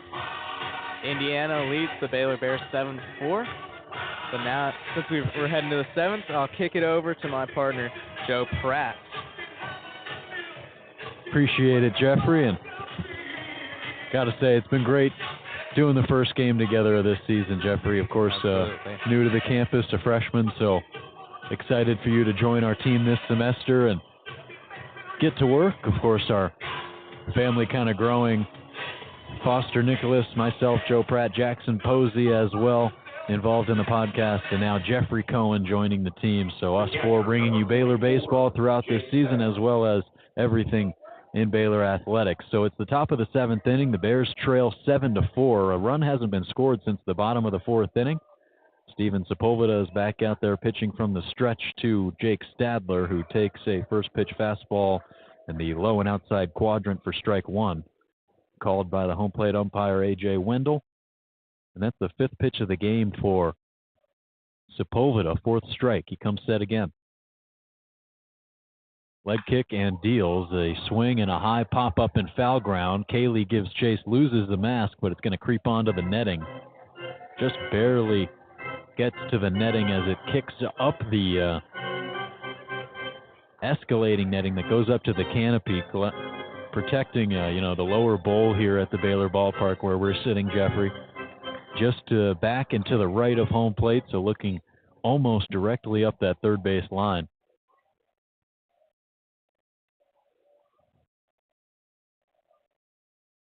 So Sepulveda settles in for his second frame of work and comes set.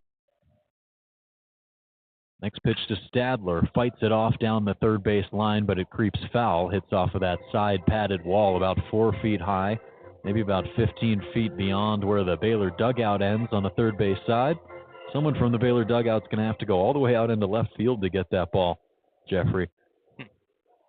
And Sepulveda up 0-2 in the count. He's got a pitch to play with. Maybe consider fishing for one with a breaking ball in the dirt. He throws at the fastball that's ticked straight back to the net. And that's why I am not a pitching coach as of right now, but just trying to be really aggressive, go right at Stadler. Yeah, not trying to waste too many pitches on the off speed, bury one in the dirt, just trying to go right at the catcher as the 0-2 pitch. Less than fastball, falls just outside, 1-2. Baylor dugout wanted him to get rung up there. As it's Jake Stadler, who is hitting at a .250 clip early on this season. A double and a single today before popping out on the infield. The 1-2 pitch, and this one is low and away. Pops out of the glove of Cayley, 2-2.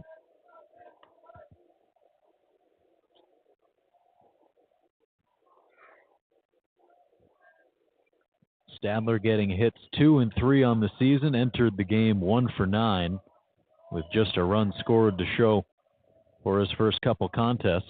As the next pitch to him is laced into center field. Back on it, Johnson. A couple of steps into the alleyway, and he brings it down for out number 1.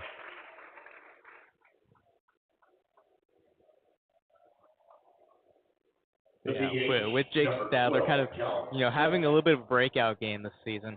I mean, just how scary that would be for, pitching staff.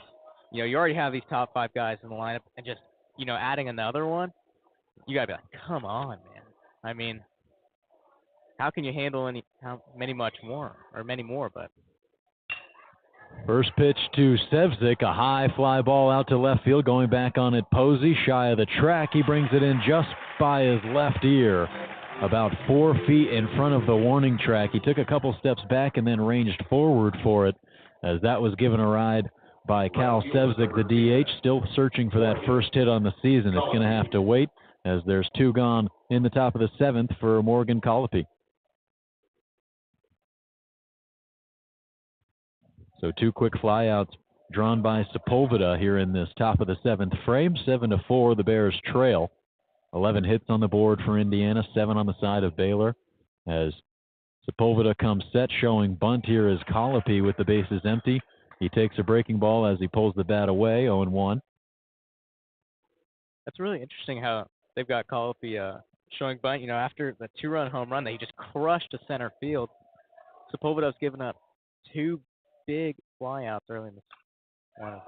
0-1, a big hack by Colopy. It goes straight back to the net, in off his hands. So Possibly just trying to catch the infield off guard, Jeffrey, with that bunt play on the first pitch?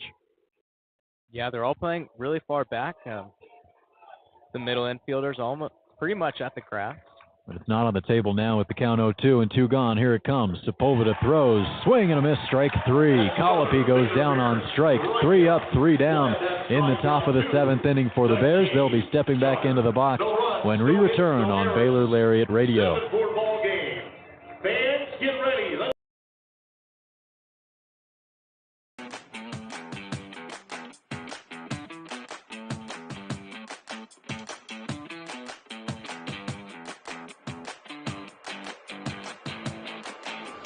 Hey Bears!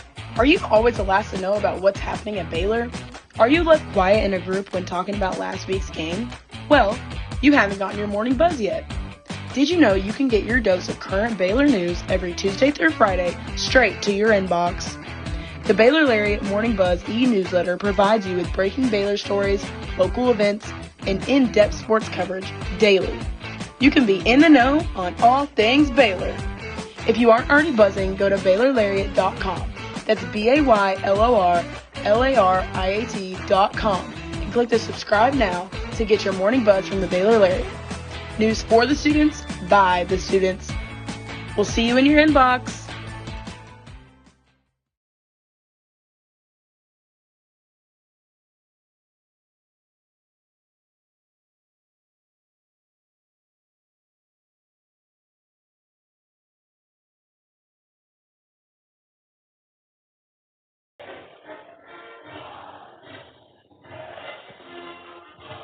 Bottom of the 7th inning. 7th inning stretch concluding here at the Baylor Ballpark as plenty of Baylor faithful have maintained in their seats throughout this contest, Jeffrey, as the Bears are just 3 runs behind the Indiana Hoosiers, number 22 team coming into this contest, ranked for the first time since May of 2021 as the infield and home plate umpire await for the in-between innings clock to wind down. It's at about 5 seconds, 4 seconds, and we're ready to go. Julian Tungney remains the pitcher. He relieved Braden Reisdorf. First man he faces is going to be Hunter Toplansky, with the corner infielder Josh Pine playing even with the bag at third. Toplansky takes a fastball too far outside, 1-0. Outfield play straight up. Rest of the infield with their heels on the grass as they're playing Toplansky slightly to pull. Righty on lefty matchup, 1-0. Outside, 2-0. Yeah, the Bears really need that. Just one more push to really keep these people, right on the edge of their seats. Only a 3-run game. We got 3 more frames left. 2-0. Finds the zone inside, 2-1.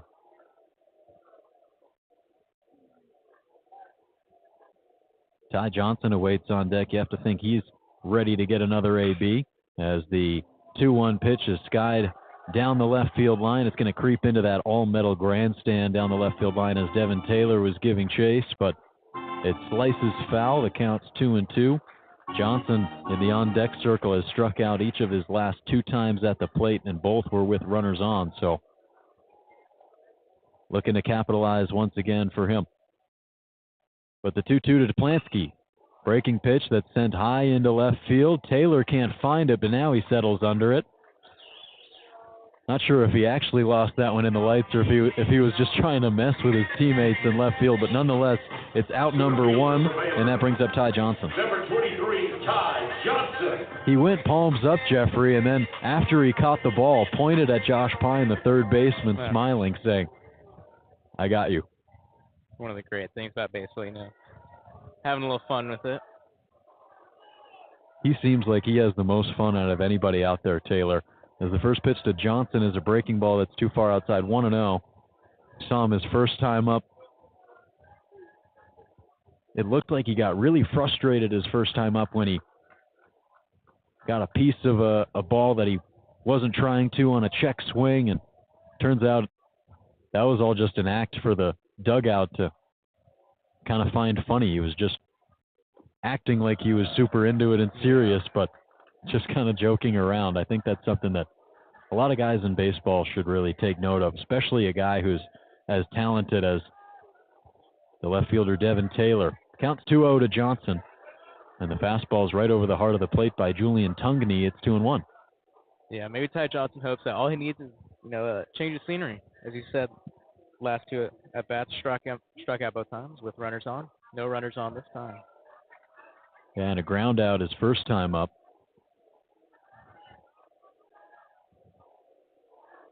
But definitely hitting in the 3 spot for a reason in this lineup for Mitch Thompson, as the next pitch is a high pop-up on the infield, but it's going to get into foul territory, and on top of that net, the catcher Jake Stadler made his way over right around the Baylor on deck circle where that one landed.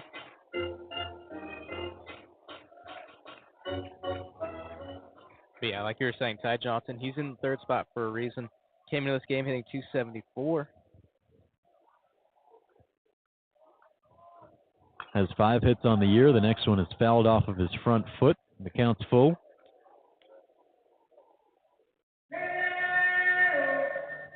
He has a hit in every single game so far this season. Each of his 4 starts in center field. 2 for 4, 1 for 5, 1 for 5, and 1 for 4. Full count pitch. Swinging a fly ball into left center field. Charging in is the center fielder Matheson. He settles under it in the shallow alleyway and makes the catch for out number 2.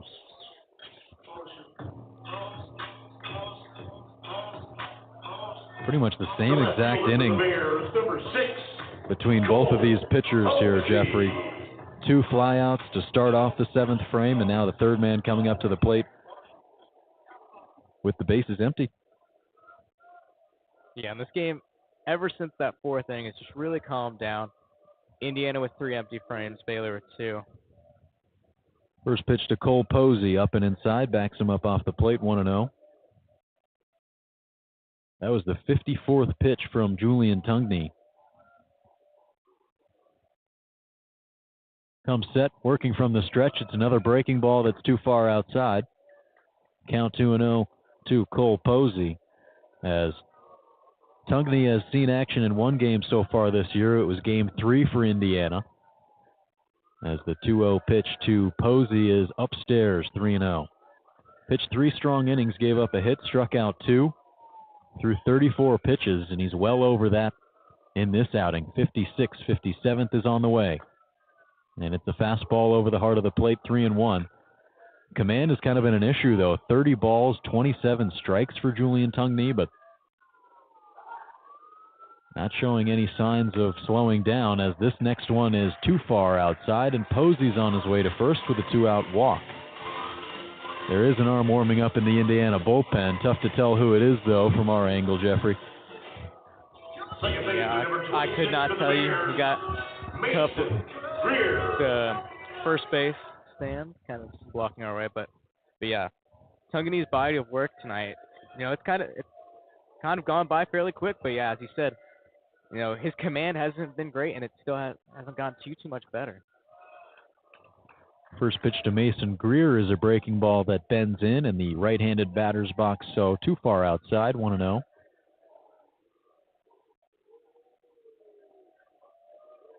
Greer is 0 for 2 with a walk. Here's the 1-0. Dribbler on the ground towards short. A 4-hopper taken in by the shortstop. Underhand flip to second, and it's in time to get the sliding Cole Posey. So a 6-4 fielder's choice ends the bottom of the 7th frame, and the Bears trailing 7-4. You're listening to Baylor Baseball on Baylor Lariat Radio.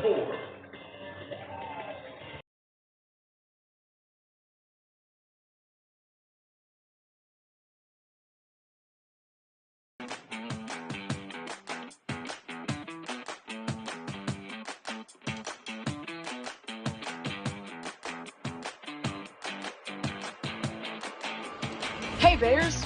Are you always the last to know about what's happening at Baylor? Are you left quiet in a group when talking about last week's game? Well, you haven't gotten your morning buzz yet. Did you know you can get your dose of current Baylor news every Tuesday through Friday straight to your inbox? The Baylor Lariat Morning Buzz e-newsletter provides you with breaking Baylor stories, local events, and in-depth sports coverage daily. You can be in the know on all things Baylor. If you aren't already buzzing, go to BaylorLariat.com. That's BaylorLariat.com and click the subscribe now to get your morning buzz from the Baylor Lariat. News for the students, by the students. We'll see you in your inbox.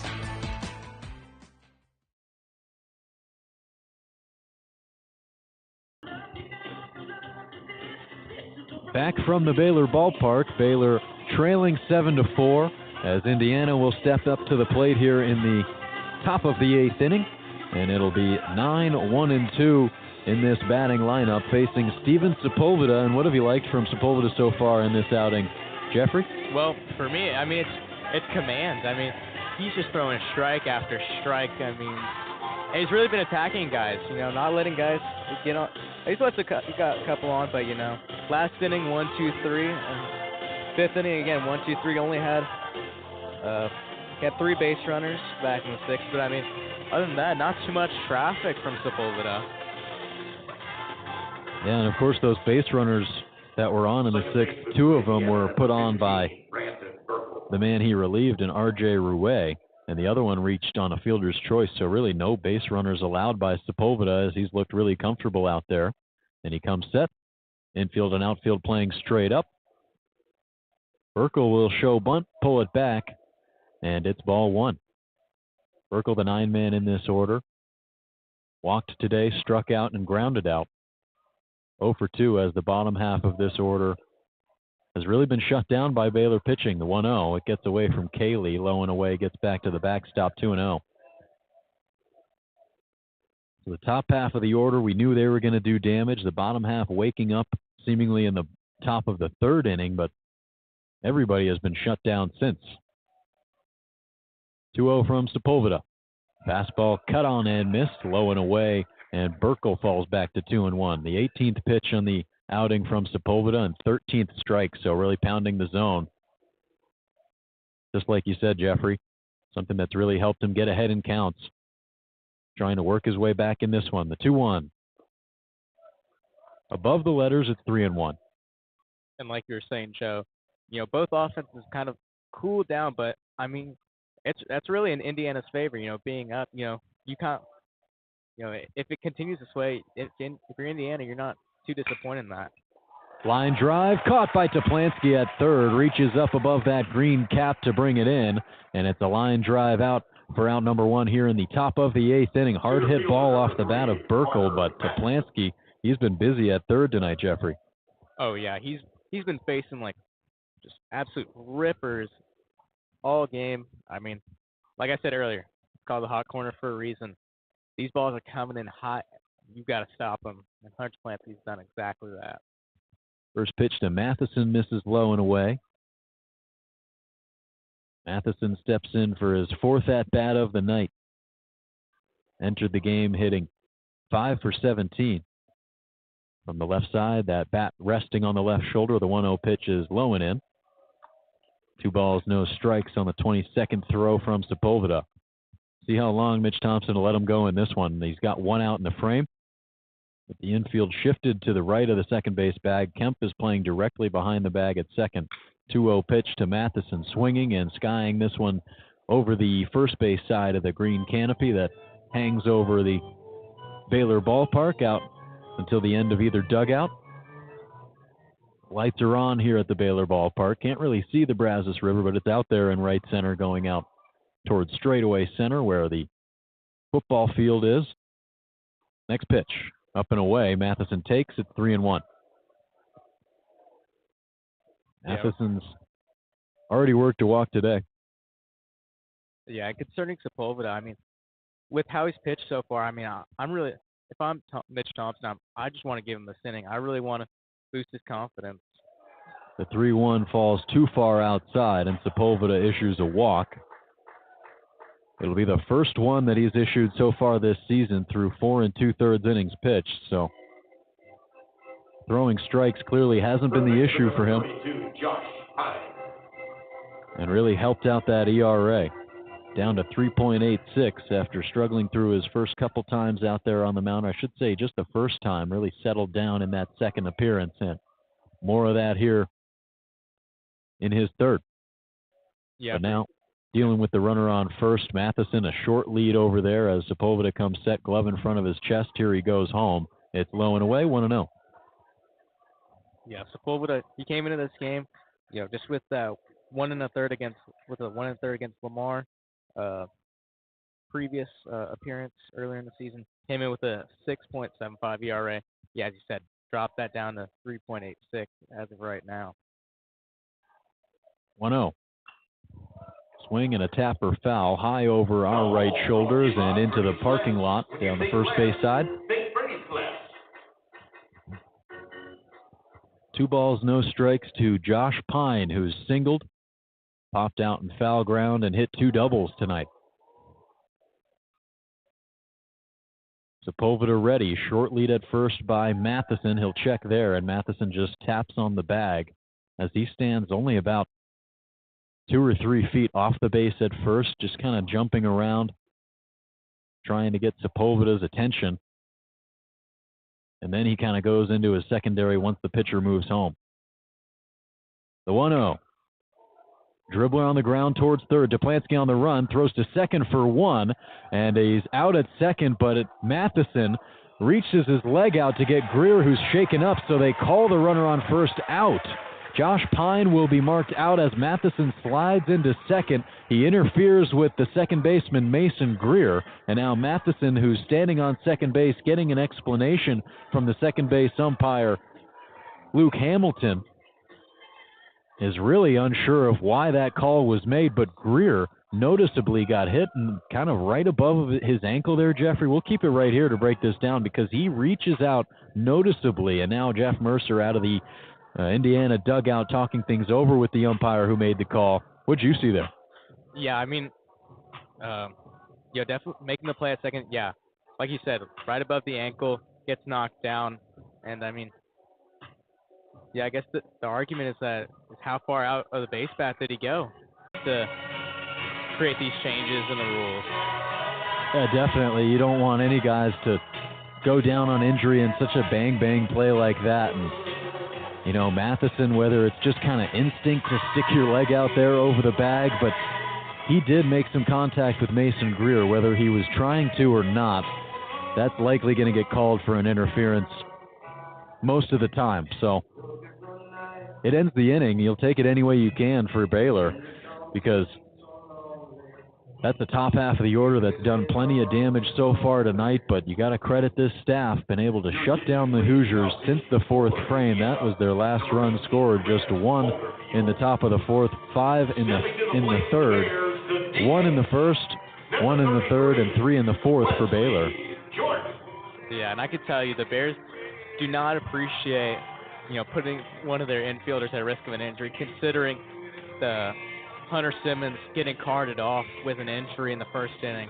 That's just very difficult to watch. Seeing one of your teammates go down like that and staying down, really couldn't get back up on his own. And so now it kind of leaves a little sour taste in your mouth, and that's the last thing you want. Just pile on the injuries, especially early this year. Yeah, that's another good point you bring up, the fact that the Bears have already lost a guy due to injury in this game. Wesley Jordan is the batter, and the first pitch he faces is a strike over the heart of the plate. There is a new pitcher in the game for Indiana. It's Grant Holderfield, redshirt sophomore out of Oak Park, Illinois. Comes set with the gray pants pulled up just beneath his knees, and the next pitch to Jordan is ticked into the glove of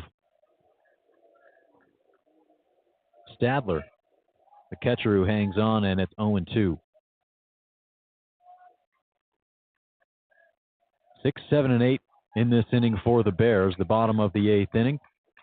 And Jordan awaits, takes up and outside 1-2. Jordan struck out looking in the second frame, doubled to left in the 4th, and then struck out again in the 5th. So 1 for 3 at the plate with an extra base hit. Of course, that was his first of the season.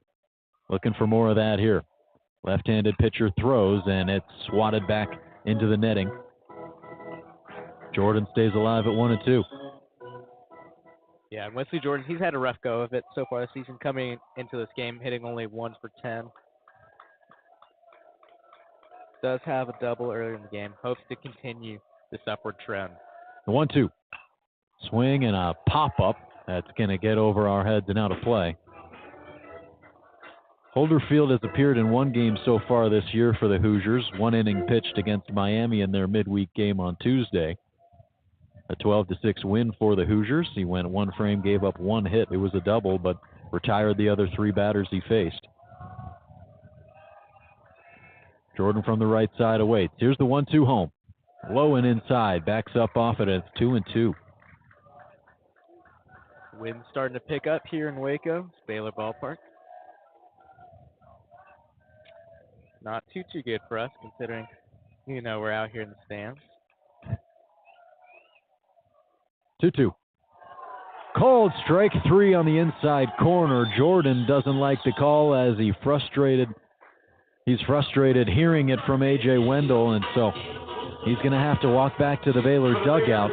The designated hitter falls to 1 for 4 on the day, and that's the first out of this inning with Will Pendergrass stepping in. Yeah, that strikeout looking, that's Wesley Jordan's third strikeout looking on the day. Definitely not happy about some of these calls.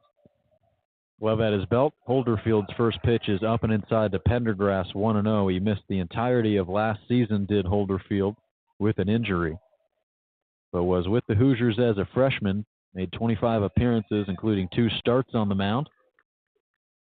He comes set with the tan glove at the base of his red belt on the rubber. Here's the pitch. Swinging a high fly ball towards left field off the bat of Pendergrass. Going back on a Taylor towards the corner. He dives, but he can't make the catch. It's in foul ground, though, as it skips into the Baylor bullpen. And now Taylor seems uncomfortable. The Baylor arms out there were resting over the short pad down the left field line, and Devin Taylor crashed into the base of it. And now it looks like he's grabbing his head with his pants on the dirt. His teammates rushed out there to tend to him as a member from the medical staff for Indiana makes his way out there. Just a scary play, another scary play out in left field, Jeffrey. Second one tonight. Yeah, and Devin Taylor, he was diving head first in that wall trying to get it. Yeah, as you said, really scary. You don't want anybody to get hurt. And for Indiana, this is a huge loss. Devin Taylor is one of the top hitters, really aggressive on the base path, and just overall, he's kind of like that clubhouse guy. He's the guy that, guys really enjoy to be around. Like we said earlier, he's acting like he doesn't know where the ball is, pointing to his teammates. So big loss for the Hoosiers. Yeah, it was Hunter Simmons earlier in the game who crashed into the wall in left center field on a deep fly ball by Indiana, and he had to get lifted onto a medical cart and escorted out of the stadium by the warning track, and that was in the top of the first inning. And so talking more about kind of lower body injuries or injuries in any kind, as you saw Mason Greer making that play at second an inning ago, where he kind of got his feet tied up with the cleats of Carter Matheson at second, and he was kind of limping his way towards the Baylor dugout as that inning finished up. So a lot of guys struggling to kind of stay right in this game, I guess, would be the way to put it. But yeah, some applause as Devin Taylor is helped up in the left field corner. Yeah, you really hate to see. At any time guys getting hurt at this rate, but this is a pretty good series, to start off the year. It really stinks to, have guys get hurt this early in the season. First game of this weekend series, you just really don't want stuff like this to happen. Yeah, just hope it's not serious, and it's not a problem with the left field wall for the Baylor Ballpark. Simmons is usually pretty accustomed to it, but the way he tumbled into it was really awkward. And it was really tough to tell at the time kind of what he hurt. But I think in this scenario, it was Devin Taylor sliding in, and it was his head that was being checked out. But it looks like he's going to stay in the game. Wow. Devin Taylor.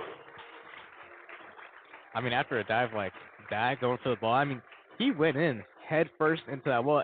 and that padding is not thick. I mean, It's also important to note that that's kind of right where the gate is in the left field corner, too, where the Baylor relievers kind of go in and out of the bullpen. So there's a chance that he kind of made contact with the door, and maybe there's kind of a metal bar that's exposed there that maybe wouldn't be exposed at a different spot down the line. So yeah, definitely great to see him back out there. Like we're saying, we don't, we hope that no one wants guys getting hurt, this early season or at any time.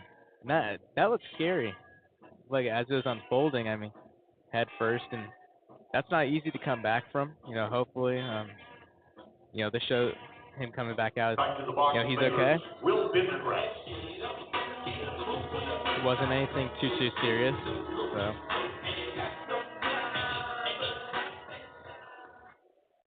Yeah, definitely not serious enough to take him out of the game. He stays out there in left field, and the batter is Will Pendergrass in a 1-1 count. We'll continue this at bat with one gone, bases empty. Next pitch to him is a breaking ball outside. 2-1. Of course, that was just a foul ball down the left field line. Pendergrass nearly had his first homer of the season. Bright orange bat above that right shoulder. Here's the 2-1 pitch. He gets underneath it and lifts it into foul ground. It's going to escape the infield, but in foul play, Tibbetts makes the grab right along the chalk and at the base of the outfield grass. Out number 2.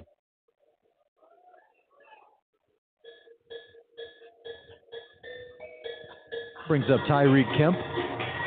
Kemp a ground out, fly out, and was able to reach base by way of the error, but that's going to be the day for Tyreek Kemp as Braden Buchanan will pinch hit for him. Freshman out of Austin, Texas, making his third appearance for the Bears, has started a couple games already this season at first and made his way behind the dish as well, his primary position. But now he's pinch hitting for the shortstop, Tyreek Kemp, with 2 gone. Here's the first pitch. He takes low and inside for strike 1. Of course, wanting to get more right-handed bats out there, Jeffrey, as Kemp, the lefty, would be going up against Grant Holderfield, the left-handed thrower who's up to 12 pitches on the outing, 8 strikes, 4 balls, and the 13th is upcoming. It's an 0-1 breaking ball that backs up Buchanan off the plate, 1-1. Yeah, and as you get later in the game, right now we're in the 8th inning, 2 outs. Baylor doesn't have too many more options. They need to get a spark, and they need to get that spark quick if they want to close this 3-run deficit. Holderfield comes set. Infield playing straight up, the 1-1. Inside on the breaking ball, 2 balls, 1 strike.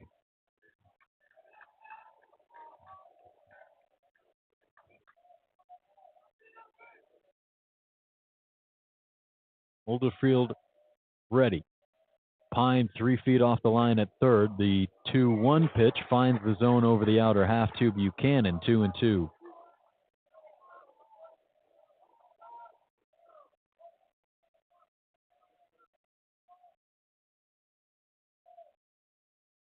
Braden Buchanan, 1 for 3 in Game 3, and was a late substitution for Cortland Castle on Tuesday night. That 16th pitch from Holderfield is up and inside off the hands of Buchanan, and it's 3-2. Count full with 2 gone. The bases are empty. Holderfield in his second appearance of the season. Come set.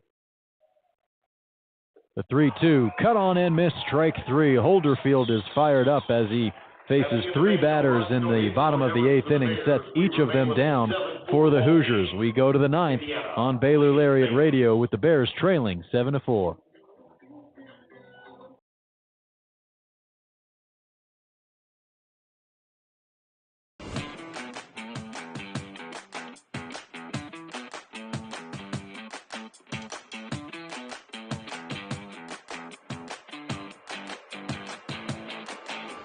Hey Bears!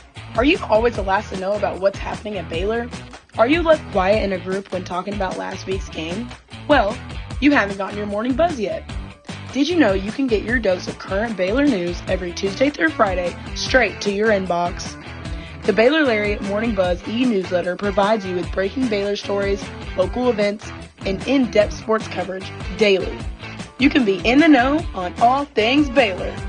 If you aren't already buzzing, go to BaylorLariat.com. That's BaylorLariat.com and click the subscribe now to get your morning buzz from the Baylor Lariat. News for the students, by the students. We'll see you in your inbox.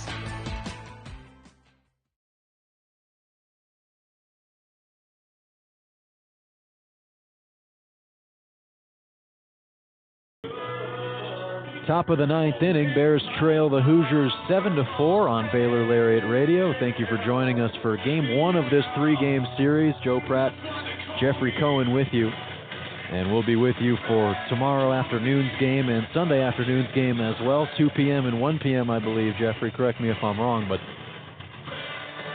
it's going to be a good weekend. Exciting weekend for us on Baylor Lariat Radio.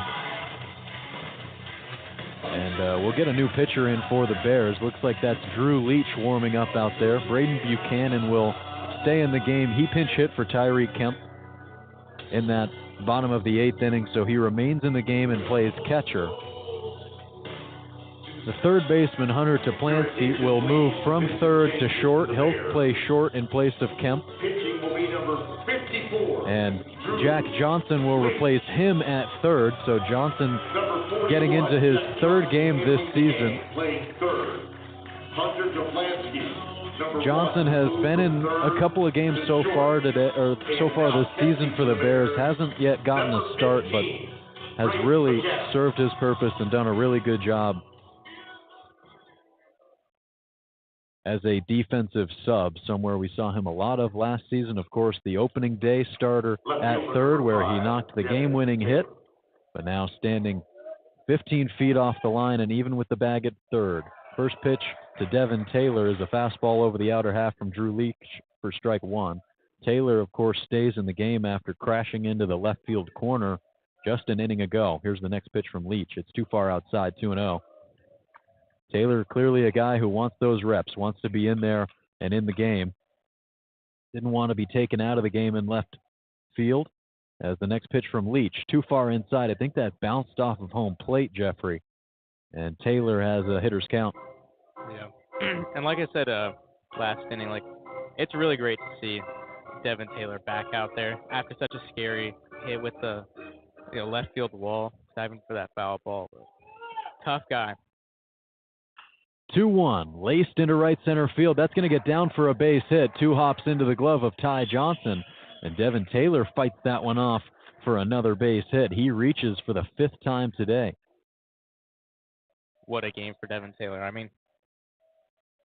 2 singles on the day, a double, and 2 walks. I mean, he's just been a threat on the base path all game. Relentless on defense.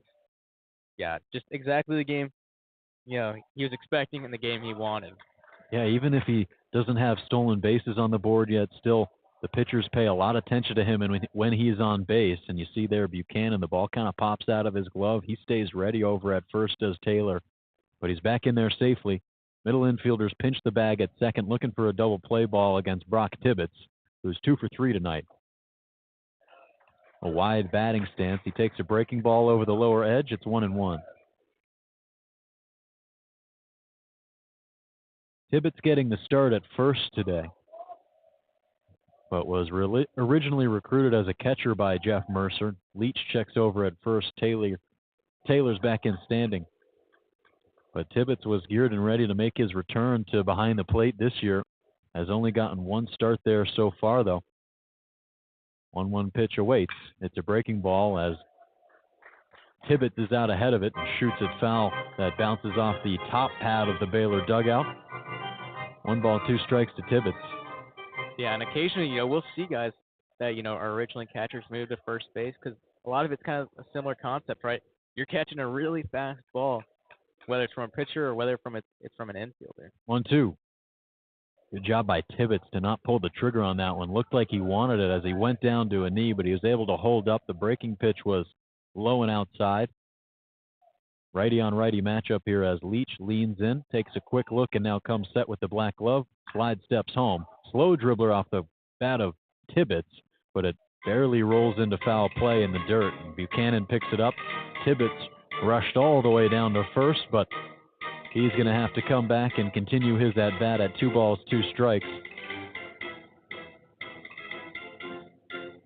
Yeah, but Tibbetts, according to Jeff Mercer, has really worked hard this offseason trying to get his arm strength back, get used to throwing the ball down to second from behind home plate. Of course, being at first, like you said, that doesn't really include the throwing aspect of being a catcher, so something that he's worked on a lot this fall. Next pitch to him is up and away, 3-2. And, of course, summer in the Cape Cod Baseball League playing for the Brewster Whitecaps really gave him a head start to the season as well, as Jeff Mercer said. He shoots this one through the right side of the infield for a base hit. Taylor will put the brakes on at second, and Tibbetts has his third base knock of the night. With runners on first and second and nobody out, here comes Tyler Cerny. Shortstop number 8, Tyler Cerny. Cerny's 1 for 4. He struck out his first time up, singled in the third frame, but since then has grounded out a pair of times. Grounded out by way of the double play in the 4th inning. To end that frame, Bears are looking for exactly that right here. The middle infielders are playing back. Corners are in. Showing bunt is Cerny, but he pulls it away, pitches outside. Looking to advance those base runners, maybe get some extra runs of insurance in the top of the 9th frame for Indiana. Leach comes set and moves home. 1-0 pitch is bunted down the third base line, but it's about 5 feet foul. Bit of a line drive bunt that time by Cerny, probably looking for something different. Yeah, the Bears are kind of adjusted to that. Got both of the corner infielders moving in, pretty much onto the infield grass. Pendergrass hustling to try to get that first bunt. Leach will step back towards second. Toplansky, who's playing shortstop now, is holding the runner on there. The middle infielders are back. Both corner infielders, Pendergrass and Johnson, have their feet on the infield grass as the next bunt attempt is off of home plate through the wickets of Braden Buchanan. Counts 1-2. So I have to assume they'll be stepping back now with 2 strikes, Jeffrey. Yeah, I was about to say, now with two outs, you don't want to risk, bunting it foul and that being the third strike. Yeah, so it takes away the threat of the bunt, get the corner infielders back out. 1-2. He lets it fly. 1-2 pitch is skied over towards the first base side. It's going to get into the seats. Some fans will get out of the way of that one. Goes up to the concourse about 10 rows up. Pitch black sky overhead at the Baylor Ballpark. Lights are on. Outfield playing straight up. That flag in center field motionless. 1-2 pitch. Cut on and miss. Strike 3. Cerny way out ahead of that breaking ball from Drew Leach. And a much-needed strikeout with 2 on and nobody out. The Cape Cod. By the way, fans, strikeout number 7. We've got those Baylor mini baseballs coming your way.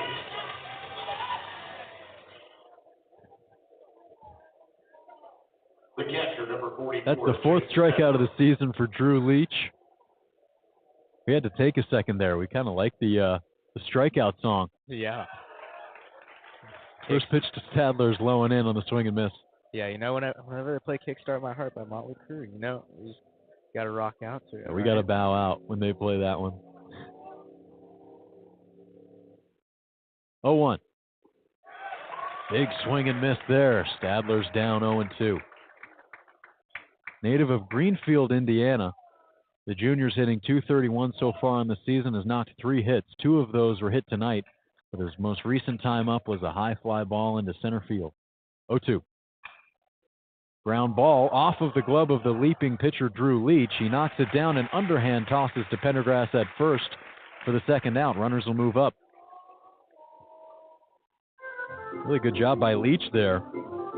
A ball that's likely not his, and maybe one that would be a difficult play by the second baseman to make, especially with the guy Tibbetts, who would be running directly in that baseline. But good play by Leach. So the 20th pitch of the outing for Leach is upcoming. Here it is.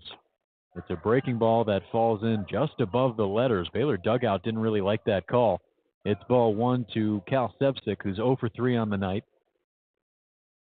Sacrifice fly in the 3rd inning. as the runners are now on second and third. Tibbetts takes a big lead at second. Taylor at third. The same thing. 1-0 is low and away. Gets away from Buchanan. Oncoming is Taylor. He's going to score easily as the ball gets to the backstop.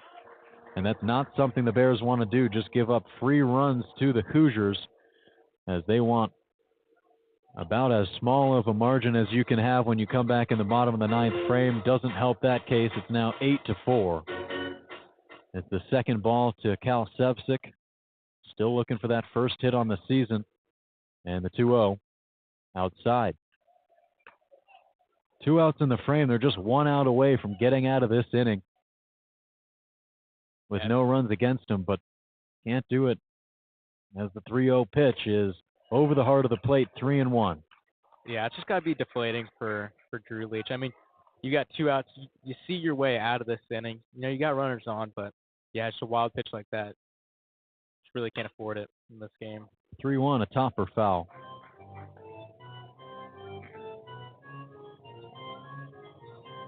Count's going to be full with 2 outs to Cal Sevcik. Leach comes set with the runner on third. Here it comes. Breaking pitch, swing and a miss, strike 3. Sevcik way out ahead of that breaking ball that was low and outside on a great location from Drew Leach. The Hoosiers add 1, though, in the top of the ninth inning on a wild pitch. And with a 4-run lead, they'll look to protect it when we come back in the bottom half of the frame. Bears with their last chance up to plate when we return on Baylor Lariat Radio.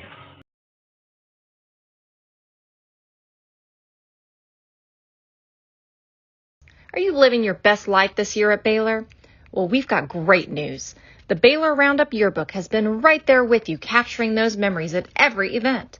So don't forget to buy your 2022-23 Baylor Roundup Yearbook today and share your memories with friends and family for generations to come. But wait, did you already graduate? Don't worry, we've got you covered. We have yearbooks dating all the way back to 1896. So visit our website today at www.baylor.edu/roundup and order your copy. That's www.baylor.edu/ROUNDUP. Have a great year, Bears, and sick 'em.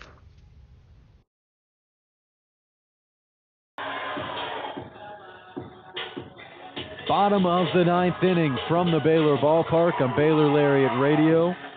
Baylor hosting number 22 Indiana for a 3-game series at the Baylor Ballpark this weekend. And now down 8-4 in the bottom of the ninth inning. They'll be trying to mount some sort of a comeback. The man at the plate will be Jack Johnson. Indiana has done a really good job of getting that second, third, fourth guys in the order out tonight, Jeffrey. It seems like the leadoff man for the Bears has hit at a really good clip, and they definitely have. Yeah, the big thing for the Bears, though, is, you know, you get those lead guys on, but you just got to get them all the way around the bases, and that's what they haven't done for most of this game. First pitch from Grant Holderfield, who's back out there for another inning of work. It's over the heart of the plate to Jack Johnson, strike 1. The Bears had a stretch of 4 innings where they put the leadoff man on base in each of them from the second to the 5th. 0-1. Taken low and inside by Johnson. It's the first at-bat of the season for Jack Johnson. Has appeared in a couple games, but merely a defensive sub.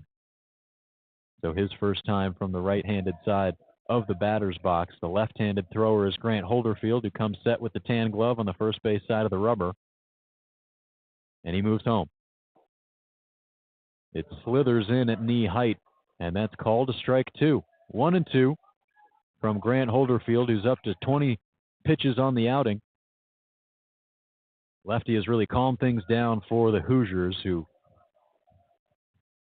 ran into some trouble against the Baylor bats there in the 4th, 5th, and 6th innings, but he's really calmed things down. The 1-2 pitch, called a strike 3 at knee height. Johnson doesn't like the call, but the bat was sitting on his right shoulder, And so he's going to have to accept a 5-pitch punch-out, his first AB of the season. That brings up the top half of the order, Jeffrey. Yeah, and I mean, this, Enzo Apodaca, he has to be that spark. Like I said, or like I was telling you a little bit beforehand, you don't have much time. You've got 2 more outs left in this game. You need 4 more runs. First pitch to him is low and away. Lefty on lefty matchup with Apodaca at the plate, who's 2 for 4 on the day. Flew out to left field, singled into right, doubled down the opposite line, and grounded out to second base. Here it comes from Holderfield. The 1-0 pitch finds the zone and evens up. The man at third is Josh Pine. He's playing even with the bag man. In center field, Carter Matheson. And at the plate, Enzo Apodaca. At first, Brock Tibbetts. All of those guys participating in Summer League Baseball this season. 1-1 pitch. Chopper towards second. Fielded on the run by Berkey, and he tosses on to first for out number 2. An easy 4-3 put out there on the infield by Brandon Burkle, That's the second out, and the Bears are down to their final out with Hunter Toplansky stepping in. Of course, it's really tough to carry a strong offense throughout 9 innings of a ball game when you have a guy like Hunter Simmons go down in the top of the first inning. Wasn't even able to record an at-bat. First pitch to Toplansky is up and inside. The other Hunter is hitting well so far this season, .250, but compared to Hunter Simmons, he has just been carrying this lineup, has Simmons, and it's a big gap in the middle of the lineup when he's not there, surely. But the Bears have still been able to put up 4 runs other than that. The runs coming in the 3rd and 4th frames as the next pitch to Toplansky is at knee height, but called a strike 1-1. And now Grant Holderfield looking to complete his 3rd inning of work on the season come set. Too far inside. Everybody clap your hands. Come on, y'all. Toplansky's only hit on the night was a single in the 3rd inning. He walked in the 4th and then flew out to left field his last time up. Here comes the 3-0 over the heart of the plate on the get-me-over fastball from Holderfield. Holderfield been really efficient so far, throwing mostly strikes, but not having to deal with too many guys on base. Here's the 3-1. Fastball laced into center field. Matheson's going to have to wait for this one to drop at his feet. Thought about maybe putting a charge into that one and trying to make a miraculous catch to end the ball game, but with 2 outs, he wisely lets Hunter Simmons have his 4th hit of the young season. And that was just really like a great piece of hitting by Toplansky. You got a hitter's count, your back's up against the wall. No one ever wants to be that last out in a ball game. Hunter Toplansky's not going to be that one tonight. That's right. It is Hunter Toplansky. The way the Hunters swing the bat in this lineup, it's really easy to get them confused, Jeffrey. First pitch to Johnson, low and outside, called a strike 1. Toplansky, his 2nd hit of the day, so he's 2 for 4. He takes a short lead at first, not really being held on by Tibbetts. Tibbetts is standing right behind him. The 0-1 pitch to Johnson. A lazy fan and a miss there as it was low and away. Kind of a half-hearted swing by Johnson, and he's down 0-2. Just a tough play at the plate, or tough day at the plate tonight for Ty Johnson. Trying to keep this ball game alive. 2 gone, runner on first. The payoff pitch. Cut on and miss, strike 3. Ty Johnson goes down on strikes for the 3rd time tonight, and that completes the game as Grant Holderfield slams the door for the Indiana Hoosiers in what becomes an 8-4 victory for the Cream and Crimson on Friday night. So they take the series opener by a score of 8-4, and the Bears going to have to return to the Baylor Ballpark tomorrow and Sunday, trying to win both of those games to get their first series win of the season in their first series of the season, and really impress this home crowd early in the 24 campaign. But Jeffrey, for you, is your first time on the broadcast today. Just what did you see from the Bears out there on the field, and what can we expect hopefully moving forward throughout the rest of this weekend? Yeah, I mean, really what we saw from both teams was really just like really concentrated, like spurts of offense, right? Once again, our final score. Indiana having that 5-run third inning, Baylor having that 3-run fourth inning. Other than that, I mean, Indiana gets a run first, fourth, and ninth inning. Baylor gets a run in the third. So, I mean, other than that, like if you take out, those two frames, I mean, this is a 3-2 ball game. So really, it's, you can concentrate a lot of that offense to just those innings. That's true. I mean, I can almost guarantee you that Mitch Thompson is going to point that out later on tonight as he'll be questioned by the media in a few moments out in front of the Baylor dugout, kind of just saying how it's just a couple of lapses there, a couple of innings where the offense for Indiana really just exploded and they were able to back guys around. You got to respect the way that they batted with runners in scoring position, with runners on base. We'll bring you those numbers in just a second. But, I mean, Jeffrey, it was a good start on the mound by Braden Reisdorf for Indiana, really setting the table. But then later on in his outing, kind of ran into some struggles. And that's when Indiana really turned to the bullpen, who took things over for them and kind of cruised them into that victory. Yeah, I think cruise is exactly the right word, I mean, not too much traffic from the Bears late in the game. A lot of, 1, 2, 3 innings, 4 guys coming up, but yeah, cruising. Yeah, after that fourth inning, they didn't get another guy across the plate. But yeah, as you were saying, like with Reisdorf, you start off pretty well, and then, later in his start, it's when things start to fall apart. I think you could say the exact same thing for Mason Marriott. Really in that third inning, he was just getting smacked. And you know what? Well, I can look at that. Wasn't exactly like he was against Nebraska, but I do want to give praise to the 2 freshman relievers that came in, pitched a nice couple of innings. R.J. Ruwe, Steven Sepulveda. I mean, what a confidence boost, for these young guys to, come in Friday night against a top 25 team. I mean, and just to pitch really well in a couple frames. That's right, and you take a look at those stat lines. R.J. Ruwe relieved Mason Marriott in that third frame. Pitched 3 innings of his own, gave up 4 hits, 1 run. It was earned, a walk, and 3 strikeouts. And then Steven Sepulveda enters the game, 2 2/3 innings, no hits, no runs, 1 walk, and a strikeout. So like you said, the highlight of this game really being those freshman relievers. Offensively, that top half of the lineup doing work. You like to see that bottom half getting involved as well. Pendergrass going 2 for 4. Wesley Jordan, a 1 for 4 night. And then 2 hit games for the top 2 men in the batting order, Enzo Apodaca and Hunter Toplansky. You take a look at the stat comparison between these two teams. Indiana really batting well with runners on. Same thing with Baylor, though. 5 hits, 8 hits for Indiana with runners on base. Scoring position, batting at a .214 clip compared to Baylor's .300. And the leadoff men batted well tonight. A lot of runners were being advanced around the base paths, Jeffrey. Sure. So both of these teams doing a good job, and what you need to do to win baseball games. I think for Baylor, just more of that timely hitting and more of that offense being stretched out for the entirety of the game. For sure.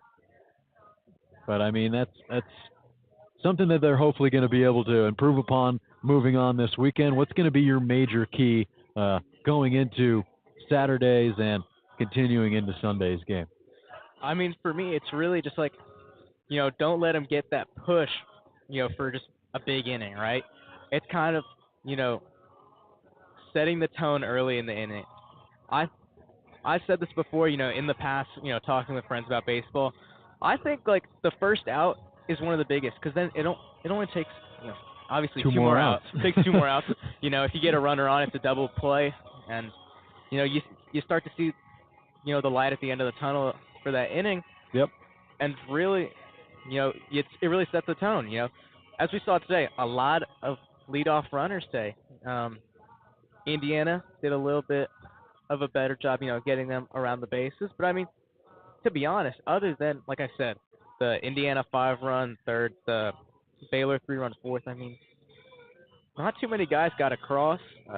not too much timely hitting outside of those, but really just setting the tone for these Baylor pitchers is going to be very important moving forward. Yeah, I really like that. And another thing to go along with that, my key, moving out through the rest of the weekend, I think it's going to be play good defense. You can give up those leadoff men, but to really not allow them to come around to score, a great way to do that is to play really solid defense. So the Bears will be looking to do that throughout the rest of this weekend. Of course, 3 errors today, so going to want to clean that up in the field. But an 8-4 loss here at the Baylor Ballpark tonight. We'll let you go. For us on Baylor Lariat Radio, for myself, Jeffrey Cohen,